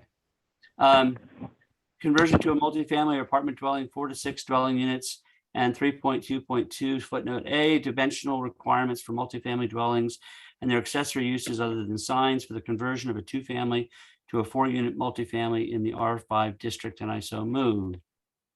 Second. Motion made by Council Grow and second by Council Worthley. Is there a discussion, councilors? The only thing I would say in addition to this is really looking back at these decisions. I would invite people and the public to go back and read these, because the legal department, Suzanne Egan and her staff, do a tremendous job in really distilling not only the discussions that took place, but the legalities of what we went through. And I think that they add a lot to I know that they're a legal requirement, but they're a terrific opportunity to really understand the process and how we got to a decision. Thank you, Councilor. Council Memhard. Jason, just confirm for my recollections here, is this the property that was going to entail a to be determined easement to provide access to the rear of the property for their parking? It was. That wasn't a decision, though. That wasn't a condition of the permit, though. That was if they don't get the easement, then they'll have to resolve that issue. So we're not aware of any change in that. As far as I know, no. Yeah, thank you. Any further discussion, councilors? Council O'Neill. I thought they owned the property to, what street is that? I thought they owned the property in the back that went to the street. No, they require an easement to cross that property for access for the parking. Okay, yeah, that's right. All right. Any further discussion? Seeing none, roll call vote. Council O'Neill. Yes. Council Worthley. Yes. Council Gilman, yes. Council Gross. Yes. Council Grow. Yes. Council Majota. Yes. Council Memhard. Yes. Council Nolan. Yes. Council O'Hara. Yes. Yeses have it. 9 in favor, 0 opposed. Thank you. Next order of business, Madam Clerk. For council vote, Council Order number 2022-24, requests that the Planning and Development Standing Committee review the compliance guidelines for multifamily zoning districts under Section 3A of the Zoning Act issued on August 10th, 2022. Thank you. So I just wanted to open up this discussion because this matter was on a unanimous consent calendar of September 13th, 2022. And there was a counselor that objected. And so we were to continue this to this meeting pursuant to the Council Rules of Procedure, Rule 3, Section D. So the motion right now is to refer City Council 2022-024 to the Planning and Development Standing Committee, and I so move. Second. Okay. So we have a motion made by Council Gilman, seconded by Council Grow. So let's have a discussion. Who wants to go first? Councilor O'Neill. What is I don't understand what the purpose of this is, as there's no vote pending. So you send it to P&D and P&D sends it back to the city council. City council doesn't have a vote. So why are you sending it to P&D? There's no vote on the table. There's no vote coming up. It doesn't make any sense to me. Council Grow, you can address that. The first thing I would do is I would read to you Section 2-9, Council Standing Committees, the designation of committees number 3. A committee on planning and development to which may be referred by a simple majority vote of the full city council all matters which affect land use, planning, zoning, and other development of the city. That's all it says. There's no requirement that there be a vote to take place. There be no requirement that action take place. It simply means that the Planning and Development Subcommittee of the City Council is the place where issues related to zoning and planning and development live. And my intention, if you'll read the council request, is that we review the compliance guidelines for multifamily zoning districts under Section 3 of the Zoning Act issued on August 10th, 2022. Other than the brief presentation we had about the guidelines presentation the state gave, Planning and Development has not engaged this. And we have, albeit a fair amount of time in front of us before we have to make final decisions. It is certainly within the purview of the City Council as one of the bodies that engages in the process of making zoning amendments and changes. But it's certainly definitely in the purview of Planning and Development to take a document that's been handed to us by the state that is going to affect our city in a pretty dramatic way, potentially.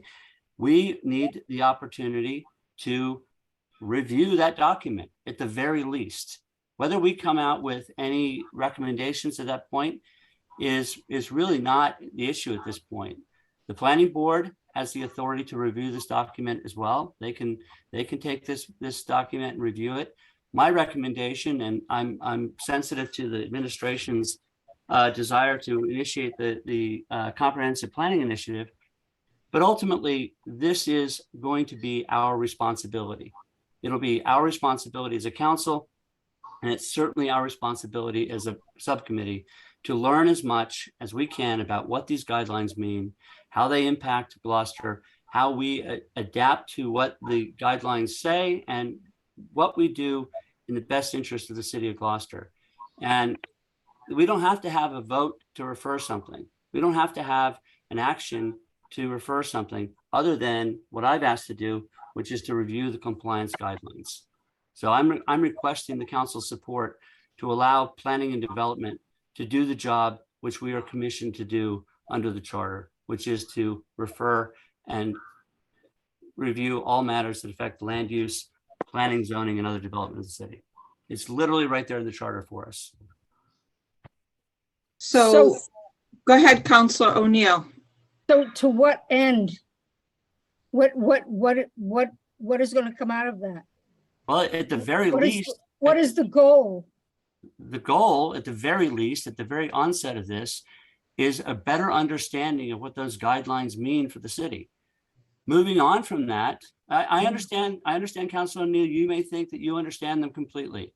I do not share that view that I necessarily understand them that completely. I haven't had the opportunity to sit down with planning director or this community development director to ask specific questions about these things. And I would think that as members of the Planning and Development Committee, we would want to understand every aspect of those guidelines inside and out so that we can address public concern, so that we can understand how those concerns fit in the context of the process moving forward. We are going to have to deal with this issue. Kicking it down the road and ignoring that it exists is not, to me, a solution that the council should be endorsing. We're not under a timeline other than the final deadline of 2024 to come to a decision. Personally, I don't mind the work. I want to look at this stuff. I want to have a conversation. I want questions that you might have or Councilor Gilman might have to be addressed in a public forum. I would like to talk to the planning board and find out what their concerns are so that we have a full understanding of what we're dealing with. Okay, this isn't going away. We have to deal with it. We can deal with it now responsibly, or we could put our heads in the sand and wait till, we're rushed into a decision in September of 2024. That's I'm not putting my head in the sand. I'm not accusing you of doing that. I'm saying that that's something that we can either avoid the issue or we can tackle the issue. And personally, I'm in favor of tackling. So, councilors, Councilor Neal, I'd like to speak. So this was my council order as well. Typically, I wait to the end, but I just want to say something. I'm comfortable with referring this, and I want to stick to issues of process here in terms of, we don't know what the zoning is going to be that comes out of this. So I do not want to start to anticipate what the zoning is because that has not occurred. So I want to remain silent on any speculation of what the zoning is going to be. So my thought on the importance of this is just to understand what our process is, where we can find the questions and answers to questions that people might have about the guidelines, where they can be posted on the community development website, what the MHP is doing to try to come up with the frequently asked questions. I just want to make sure that we, in front of us, have the right mechanical information so we can understand what people are asking in the community. I do not want to even speculate on what the zoning is going to be and get into arguments about that before it's time but I have been told in social media that I'm frothing at the mouth about this zoning, and I have no idea what the zoning is going to be. And I want to make sure that people are clear that I am absolutely silent on how I feel about this zoning because we don't know what it is yet. However, we need to digest and understand what this process is. We have to keep repeating the process, what the steps are that the mayor has shown us. And I think that clarity in process is really important. For that reason, I'm supporting this. Who else would like to talk? Councilor Worthley. Thank you. First, I don't disagree with you, Councilor Gilman, or you, Councilor Grow. I think this is hard work that needs to get done, and we should be very thorough, very thoughtful, very methodical. 2 weeks ago, when I was able to use council procedures to stop that, then I thought it'd give us time to digest for a minute what's the real objective in front of us. And the ball is completely in the mayor's court right now. And once he goes through that process, through the first quarter of this year, as he promised, there'll be some guidelines, some interim compliance. And from there, there'll be discussions that go from the mayor's office and city staff to the planning board. And the planning board will have recommendations for the council to work on. And it's hard work. And I think I was part of the zoning amendments in the sense that we took on this year. I went to every P&D meeting, went to every planning board meeting, went to all of the neighborhood meetings, Zoom meetings that we had, because I wanted to listen and learn. And I'm not opposed to hard work, but this is unprecedented. And I think we need to dot our I's and cross our T's and do this the right way, the entire way. And if any counselor, Counselor Grow, Counselor Gilman, want to host a community forum, a workshop, invite the state, invite city staff, invite the public, and have input, get frequently asked questions asked and potentially answered, or get the answers back to people, I'll be there and I'll support it and I'll encourage it and I'll promote it. But Counselor Grow, you referenced section 2-9. 2-9 literally says the standing committees do the work, not that the members want to do. They do the work that the council delegates to it. And so if as a council, we're taking a vote, if 5 of us say, yes, we want you to work on this, no one knows what you're working on yet because it's not ready yet. It needs to go from the administration and a community-built dialogue. And you can shake your head when we speak. When I speak, I won't do that when you speak, respectfully. But nothing's going to get accomplished in a committee meeting where one side is here, the other side is here. And don't forget, the public matters. So if we're going to bring them to all these meetings and they can't speak or they can speak, and then we're going to do it again in the spring and we're going to do it again in the fall, it becomes incessant and it wears people down. And my thinking is, let's be really precise. What are we referring? What are we asking P&D to work on? And to refer guidelines for some purpose that's not really defined. It's not even fair to you, actually. And it's definitely not fair to the public to say, let's just give them something to work on. There's plenty for us to work on. I'm not afraid of hard work, but right now we need to take the direction of the administration and get the state involved and get the information before we send something to committee. That's my strong plea. I hope my colleagues agree with that and don't give work to the committee that we don't want to charge it to working on yet. Thank you. Thank you, Counselor. Who else would like to speak? Counselor Nolan. Excuse me. I listened to everything that's going on. I do believe that in this case, it would make us stronger to bring this to P&D, to even have an initial meeting of taking the information in and discussing it. As president of the council, you could form a committee at any given time that you want of any councils that you'd like to choose to do a ad hoc committee to investigate or to look at things.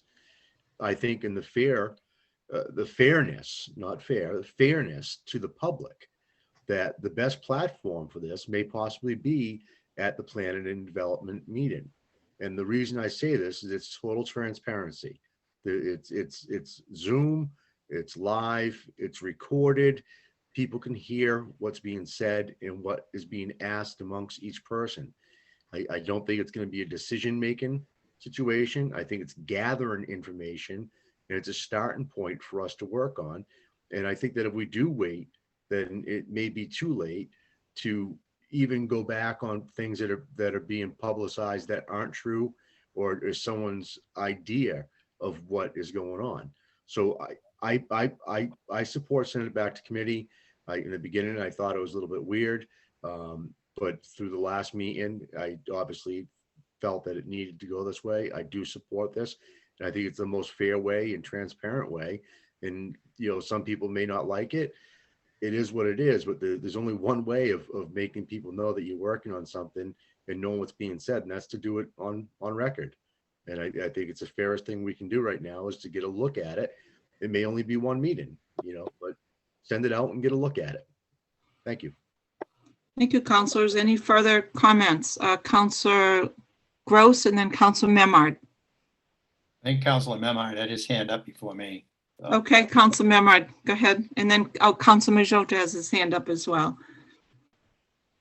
Thank you. I certainly think that where we have the chair and the vice chair of planning and development advocating to take ownership of leading a review and study and digging into this and getting a good understanding can only strengthen this council and get us positioned for a head start in dealing with any potential controversy that will evolve as the mayor comes forward and the state fine tunes the details of what in fact is involved here.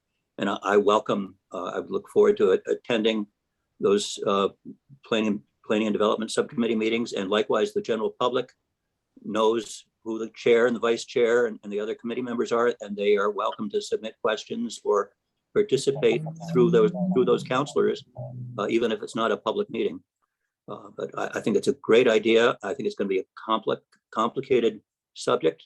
And I think that this will give us an opportunity to get our heads wrapped around the issues, the facts, and the questions that we need to be asking.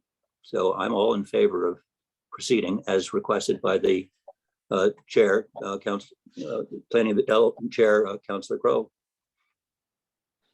Thank you. Council Gross, do you want to go next and then Council Majota? Sure. My question is we have one role in the end of this whole process, and that would be to change the zoning back to by right. That is our role. I don't see our role in the what we need to do to put in for the initial application. We have no role in that. That's the administration. I don't know of any staff that we have that works for the city council that will be able to help with this. You know, we have a new community development director. The administration needs to concentrate on getting their work done that needs to be done by January 31st. And I think that they're pretty full up. So I just wonder what the purpose of this is, other than just to reread these guidelines. And because we don't, you know, we have an auditor and we have a city clerk, but we don't have staff at our disposal. We have to ask the administration to use the city staff that's available, that they have, if they would like to make it available to us. So I'm just wondering at this stage, what the role is for any subcommittee of city council. I understand that P&D, you know, that this has an impact when it comes to the changing of the zoning, but I don't know what at this point. And hopefully you can clarify that for me, what the role is here that we do have, other than just saying reviewing them is not a role to me. That just doesn't do it for me. So please try to go in a little deeper for me. So what our role is here. So go ahead, Councilor Grow. Through the chair, our role at this point in a very complicated process is to learn as much as we can as frankly the lead organization that deals with zoning. The reason I was shaking my head, Jeff, and I apologize for that, was that you're incorrect, that we are obligated to wait till the administration gives us guidance on what they want us to do. All right. There are several bodies that can deal with zoning in the city: the planning board, the city council, property owners, or 10 taxpayers, not the administration. The administration's role in this is to establish the game plan by which we will then work towards compliance. And I respect that role. And I also respect the process that they want to engage in terms of the comprehensive planning initiative. I'm not trying to supplant that. I'm not trying to interfere with any of that. But this is clearly an issue that has caused great consternation in the community. And I think that it serves the council well, even if we do nothing other than review it and move on for a while, that we have a better understanding, that we can discuss it intelligently, that we can eliminate a lot of the misinformation that is out there through a process where we can ask questions and get those answers. Right now, we've been handed a guideline from the state and nobody seems to want to touch it. Okay, but our obligation is at the P&D level is to engage it. Our obligation is to learn what it means and how to best work what we need to do to make the best results for Gloucester. And that we're not going to necessarily take that in the next few months. But I don't understand the trepidation on the part of my colleagues to letting us do the work in a timely, deliberate, and methodical nature. That's what I would say. And whether or not you think that there should be more than review, If you completely understand it, yay for you, but I don't. And I have a lot of questions that I'd like to answer. We can't start the conversation until it's reviewed or till it's referred. Okay, Council Worthley and then Council O'Neill. We still have Council Councilor Majota. Marjota. Oh, I'm sorry, Council Majota, you haven't spoken. You have the floor. Thank you. Thank you. Thank you. So I guess my question is, how often will like P&D as a chair, would it be able to put this on the agenda for those who want to know the information? Who are you trying to speak to that the administration or anyone that can't speak to? And I guess those are my two big questions. I just forgot the third one. What I was gonna ask, but like how often is it gonna be talked about, and or could you do the research individually and then bring it up to at a city council meeting or a public hearing rather than doing it in a P&D? My personal response to that is that I don't think doing individual research on this is the way it should be done. I think it should be done in public. I think it should be done so that people can watch the process, hear the discussion, and ask questions as necessary.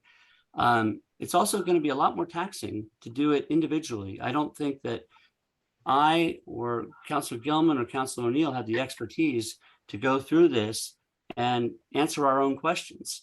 So what I expect will happen is we will ask for the indulgence of the administration to get some of our planning director or community development director's time, go through the document as a whole, come up with questions.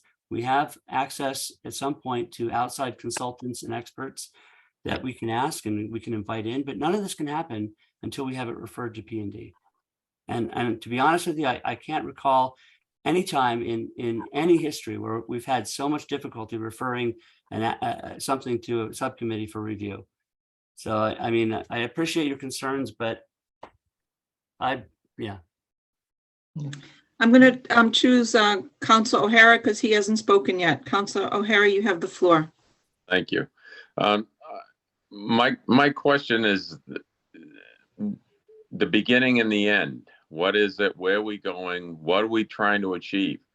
The subcommittees are very busy, particularly planning and development. There's a lot going on in the city. And we need to be attentive to not so much that this isn't a real issue, because this is a real issue, but we have other issues that are actually on, if you will, on the docket. And my concern is just the time involved, that other applicants, other issues that are, well, potentially could be real, will be delayed through the review process. Again, when do you call an end to, if this is approved, to go to planning and development? When do you decide that we've reviewed it enough? Because there is no vote.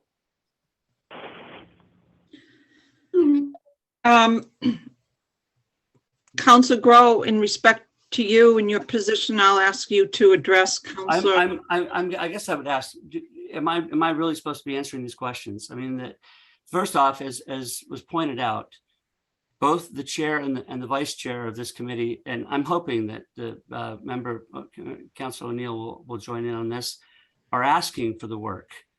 It's not going to delay any other applications moving forward through the food planning and development. You know, we are sometimes we are very busy, sometimes we are not very busy. Next week or the next P&D meeting has one item on it. Okay. I think that we're asking to do work that is going to take some time to get through. And as far as a vote is concerned, first off, we don't have to refer it to P&D. P&D can pick this up on their very own. What we can do is we can have a joint meeting with P&D and their subcommittee, planning board and their subcommittee, if they'd like to get together, and we could do it all together in terms of understanding what we're dealing with. It's a complex issue, and I think that I can't believe I'm begging to get the work done. I'm at this point I'm exasperated. Councilor Worthley and then Councilor O'Neill. Thank you. I just want to be clear. I'm texting my daughter. It's her birthday and she's at her mother's house. I just want to say happy birthday and good night. So that's in case anyone was wondering why I'm texting. I'm hearing everything and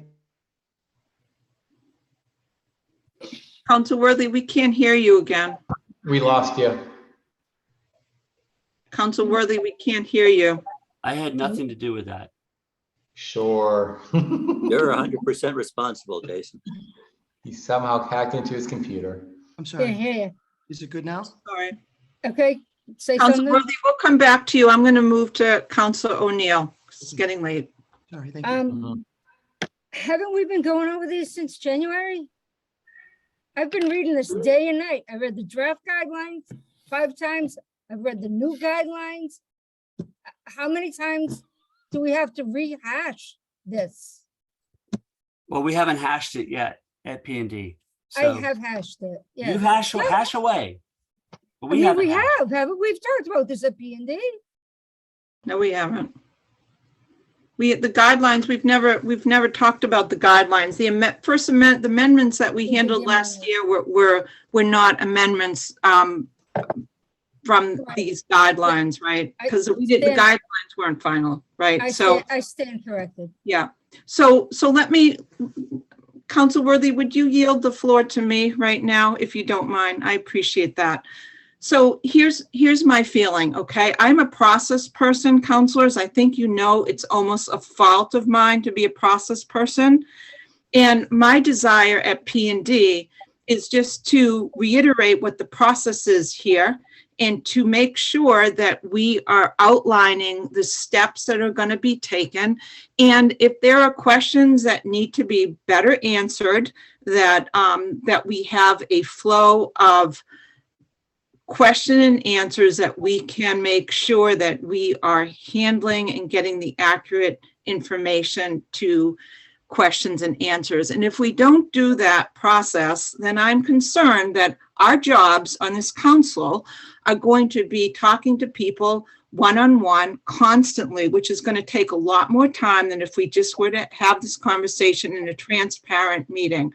And that's the reason why I'm pretty passionate about this. I mean, right now I have, I spent an hour talking to a colleague today who was questioning if 20 people were going to be in a room for this, and this is what his understanding is. And I explained to him the Board of Health information in terms of the requirements from a bedroom and a septic and all those things. And I explained that to him, and it was very valuable. I have another person tomorrow that Council Memhard and I have to talk to. She thinks that there's going to be 50,000 people in the city instead of 29,880 if we approve this, okay? And I'm explaining that I don't even know what this is. I do not know what the zoning is going to be. I do know that there are some matters on these guidelines that we have to be very clear and definitive in terms of what the answers are, of how to interpret them. And if we're not the experts, and I am not an expert, even if I've read them 10 times, there are questions that I still have the more I dig into them. And I want to make sure that the people at the state level are helping us to answer them accurately, because I am not the expert. But it's my job as vice chair of P&D to make sure that I understand what I'm talking about. And I want to make sure I give my constituents that accurate information, or else I'm going to spend from now until when the zoning starts next September or next October trying to explain to people what they think they know about this, and they don't know the exact information. And that's my only goal. Not to, if I found that Council O'Neill and Council Grow were starting to talk about zoning and whatever else, I would call a point of order. I really want to just talk about process. And all this information that we get is going to be loaded onto community development, because our job right now in City Council, we don't have this under our umbrella, but I want to get to know these guidelines so well that when somebody stops me, I'm absolutely clear, and I'm getting clearer every day, but I'm reacting a lot to what people don't know is accurate information. And I don't want to be the smartest man in the room, because I'm not. I want to learn more. And this process of bringing this back to subcommittee, to me, is because I want to learn more and I want to do it in a transparent way. So that's my deliberation on that for this discussion matter. Council O'Neill, it's your turn. So why don't we make it a public hearing? Why? Counselor, there's nothing here that is public. We don't have action right now in terms of zoning. So It will be in due course, a public hearing, but course. certainly not at this early stage. right, it will be when it comes back to us, that's when we're required to do a public hearing, right? I mean, right now, we're trying to learn so we can clearly explain this to people. And I just think doing it in a transparent manner is the best way to do it. So I'm supporting this. I understand where you're coming from. But I'm going to stick with my vote, and we'll take a vote shortly because we need 5 votes to refer this. Anyone else other than Council Worthy? Because I know you've had the floor twice. Anyone other than that want to speak again? Council Worthy, you have the floor. I think I had the floor once, but then my phone, my computer died. I apologize. So I agree with everything that you're saying. We want to learn. We have to take our time. We need to be deliberate. Councilor Memhard gives the Budget and Finance Committee a long leash, and we cover the stuff that's on our agenda. And sometimes he lets me sort of paint outside the lines a little bit. But if I ask the council, say, I'm very passionately want to talk about teachers' contracts. Do you guys want to send that? We don't have a vote on it. It's not before us. It's not in our jurisdiction. You would say, Jeff, no way. We're not going to send it to the committee. This is not in our jurisdiction right now. There's nothing to vote on at this point. There's nothing to have. If we want to learn, if we want to educate ourselves, if we want to educate the public, we should have a panel. We should have a forum. We should have a workshop. But to make it an official city council delegating a responsibility to a committee to work on something that doesn't have parameters, it's just a big ball of nothing right now. And to say, let's just run with it, I think you create more confusion for yourselves, for city staff, and most importantly, for the public. Have a Saturday morning city hall meeting, 10 o'clock. I'll bring the donuts or the coffee, and let's have a dialogue. Planning and Development Committee is not a dialogue. There'll be dialogue between the 3 councilors and city staff, and the public will be coming and wondering if this is sort of the boy who cried wolf. Should we come to this meeting? Should we come to that meeting? And it'll exhaust them. Why would we want to exhaust the public?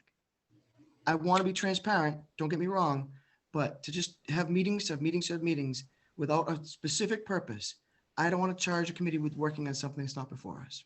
That's my position. Council Grow, and then I'm going to call the question because I think it's been a long night. A couple corrections if I could. First off, you're absolutely right. Us discussing teachers' contracts would be completely outside our realm of responsibility. Also, the fact is that those are usually done in executive session and closed door sessions anyway. So what I would like to correct you on, and I think it's really important that you understand as a city councilor, that zoning issues are absolutely in the parameters of the council's responsibility. They are not in the responsibility in the realm of responsibility for the administration. We keep coming back to this idea that we're waiting for the administration to tell us what to do. The fact of the matter is the council is responsible, along the planning board is responsible for zoning issues. That is exactly our purpose in that regard. That we have an absolute clear mandate to deal with zoning issues, not in conjunction with the planning board. That is what we do. So I think that, we're missing the point here. It is our responsibility to understand this document and what its ramifications are for the city of Gloucester. And that's what Councilor Gilman, are asking to do. I'd like to call the question without objection, councilors, so we can vote. Does anyone else want to say anything? Okay. So I'm going to, Council Worthy, you want to speak again? Go ahead. I didn't know that Ms. Cahill was still in the meeting. Should we ask if the administration, since they're the ones who have to provide the staff to answer these questions at P&D, should we ask the administration if this is something they want us to work on right now? Since we don't have Councilor Grow and Gilman, we don't have your own staff to answer these questions, we're going to rely on David Fields and Greg Canatori to come to multiple meetings. Can we ask that question? And I would, I mean, I'm happy to share the floor with our CAO, but I will mention that there are organizations at the state level that are willing to answer our questions as we have them. And in fact, there are people that I spoke to at the forum last week by Harbor Light that said that they will be working on Q&As that come out at the state level that we can share. So there's going to be activity happening with Q&As that we can learn from. And as we can learn from that, I think it's important that we continue to share it, because the more we learn, the more prepared we're going to be when we finally get the zoning amendments from the planning board next September or October, whenever it is that they have time to digest the guidelines and make their decisions in terms of what the zoning is going to be. And I think we can learn together. And I'm not looking to start attacking zoning, because we're not there. I'm looking forward to attacking the process and to make sure that we are totally up to speed with all the facts of the guidelines. That's it. I don't want to even start pretending that I know what the planning board is going to come up with.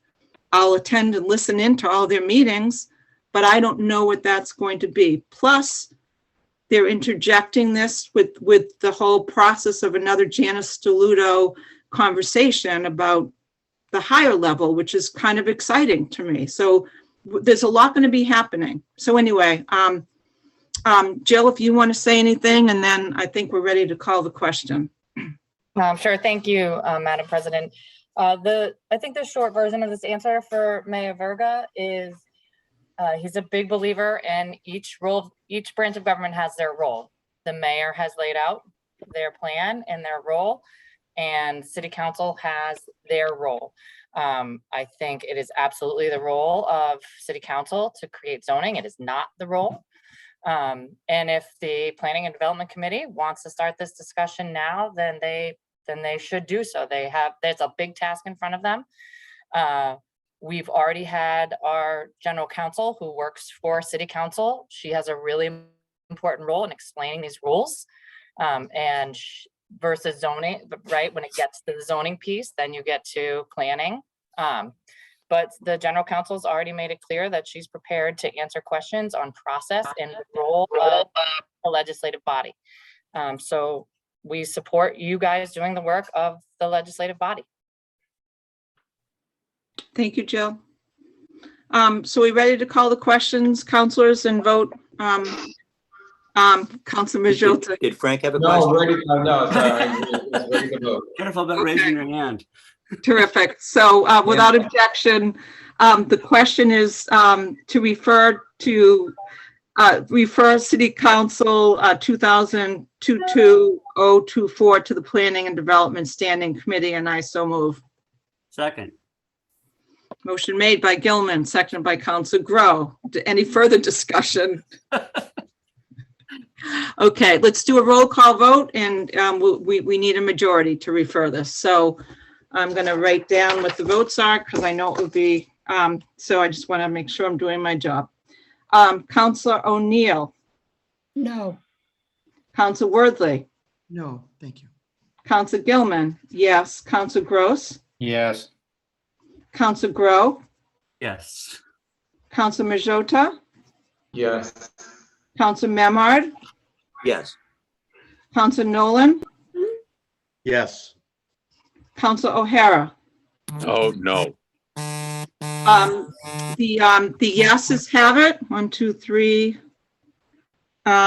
6 in favor, 3 opposed. Next, who's buzzing here? Next order of business, Madam Clerk.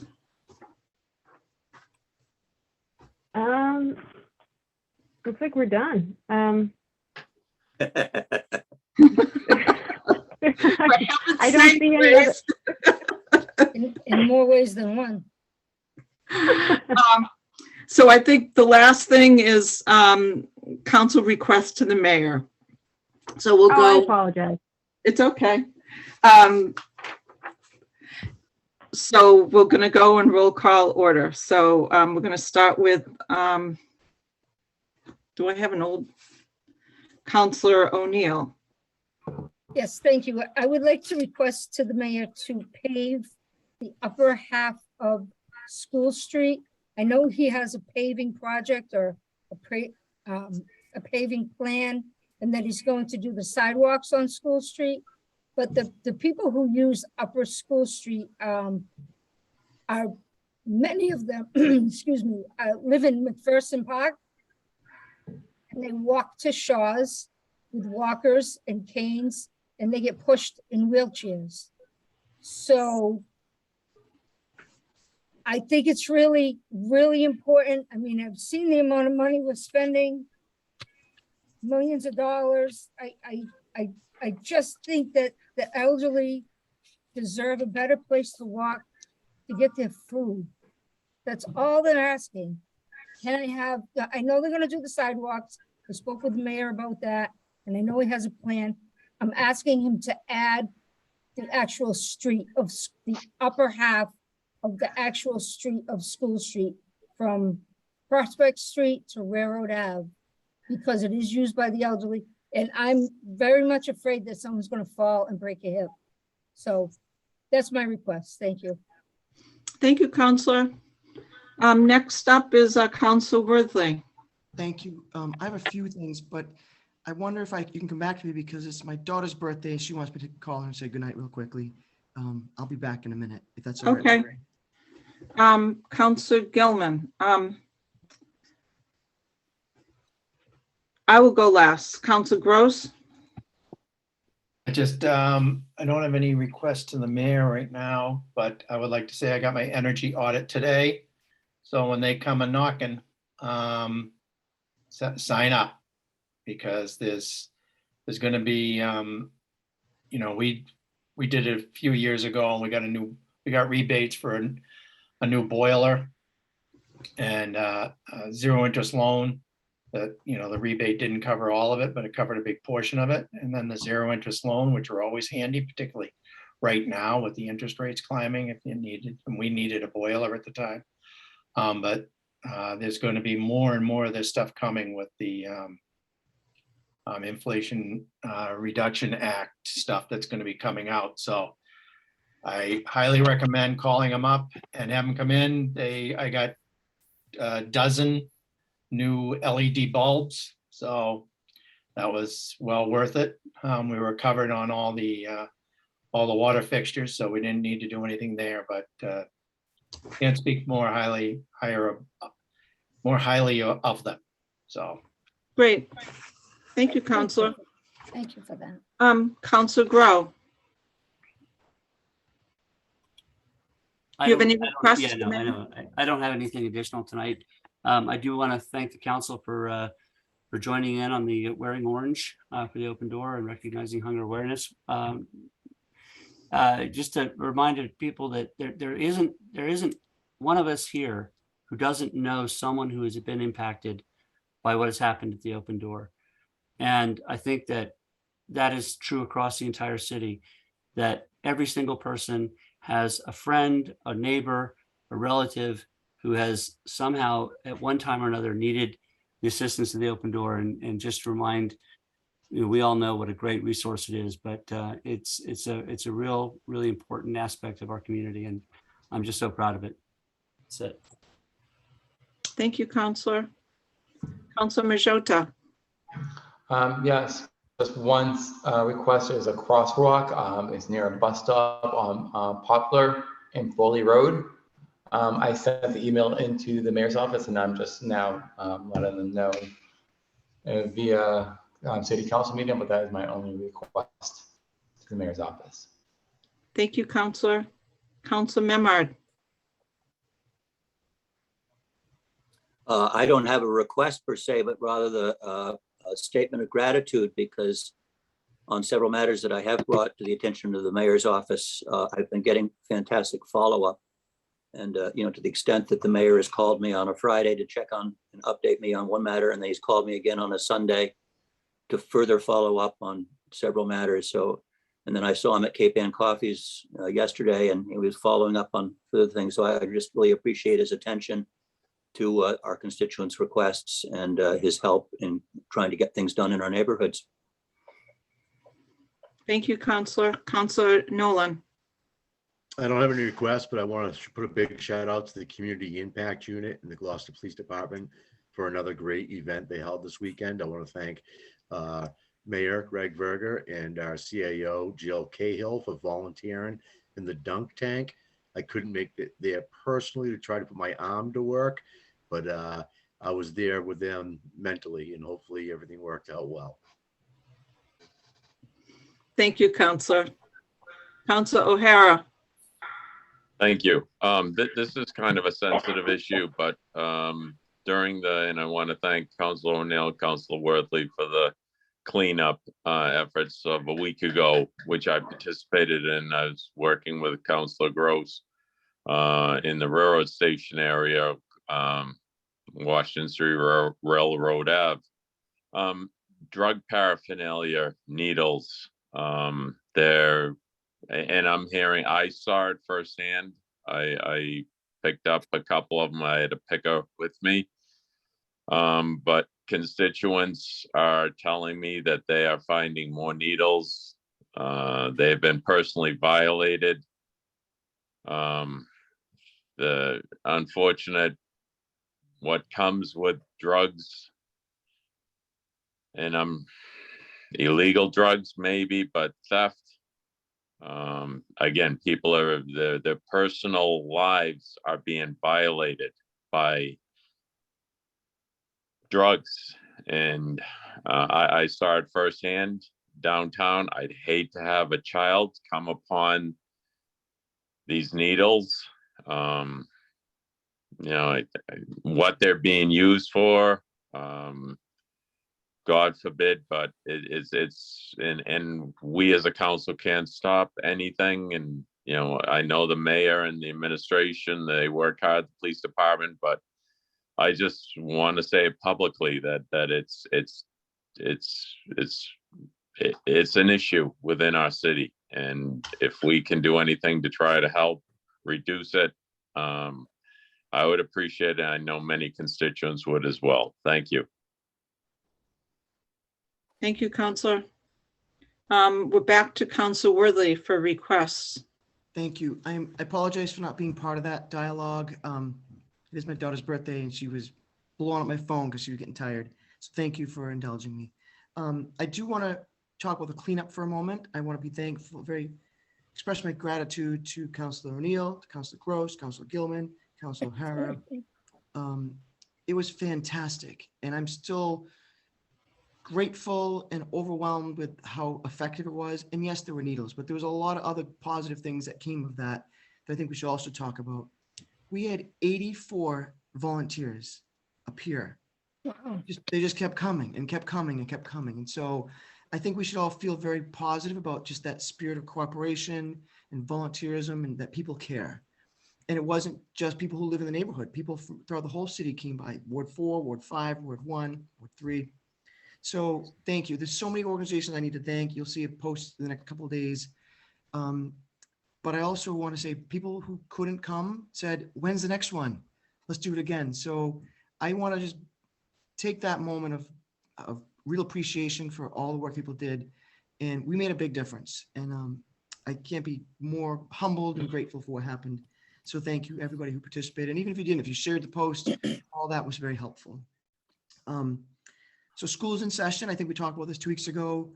Just a continual reminder that people need to be careful, especially mornings and afternoons when kids are running to get out of school. Certainly be careful. And I think the mayor's office has done a remarkable job making sure that people are safe. I want to put a request in, and I don't even know where to go with this, but Councilor Gilman, I think you suggested to put a request in to look at a sidewalk, not a crosswalk, but a sidewalk on Dr. Osmond Babson Road, Washington Street area near O'Malley. not sure exactly how that process goes, but at least to consider what the options are about doing that going forward. And I had a few other things, but I'll email those. I know we had a little contentious moment in the meeting tonight, but I think it was a healthy debate. Councilor Grove, you have my respect. Good luck on that process, and I'll be at every meeting as we're invited to them. Thank you. Thank you, It's gonna be Counselor. really fun. Bring snacks. So I think, am I the last person? Everybody's, yes, Counselor O'Neill? Yeah, I just have to say, people are thanking me for my efforts with the cleanup, and honestly, I really didn't do anything. Jeff did all of it. I did show up for an hour. I couldn't move my clients. They just wouldn't budge. So, I had to work, and I don't deserve any credit. It's crazy. So thank you, Jeff. And thank you, Jamie and Val and Tony and everyone else who showed up. I really appreciate it because it's my ward, and it was hard not being there, but that's You were all. awesome, Tracy. Don't feel any shame about not being there. You were very helpful. So thank you. Yeah, and Council Worthy, thank you for your organization and for the lovely poster that your daughter created. Very nice. So the only thing I have is I'd like to request, it was my constituent, but it's Tracy's ward. So we were going to put this in together, is just the possibility, I'd like to refer to the mayor or request a possible a crosswalk and signage that would make the passage from Green Street Playground to the Gloucester Crossing safer. And that's all. It's just something that has come up, and just want to ask administration just to take a look at that. So I think that is all for tonight. I think the dialogue was healthy, and I think we've exhausted a lot of the issues, but I think our council did a good job discussing and deliberating tonight. So I thank you for that. And also to Grace for filling in for Joanne, who's on vacation, much deserved vacation. Great job, Grace. And at this point, is there a motion to adjourn? So moved. Second. Motion, so we'll do a quick roll call vote. Councillor O'Neill, Yes. Councillor Worthley, Thank you. Gilman, yes. Gross, Yes. Rowe, Yes, good night. Majota, Yes, good night, everyone. Memhard, Memhard, Yes, good night. Nolan, Yes, good night. Gilman. O'Hara. Yes. Yeses have it. 9 in favor, 0 opposed. Good night, everybody. Nice Thanks for motion. wearing your orange. Thank you, Grace. Have a good night. Thank you.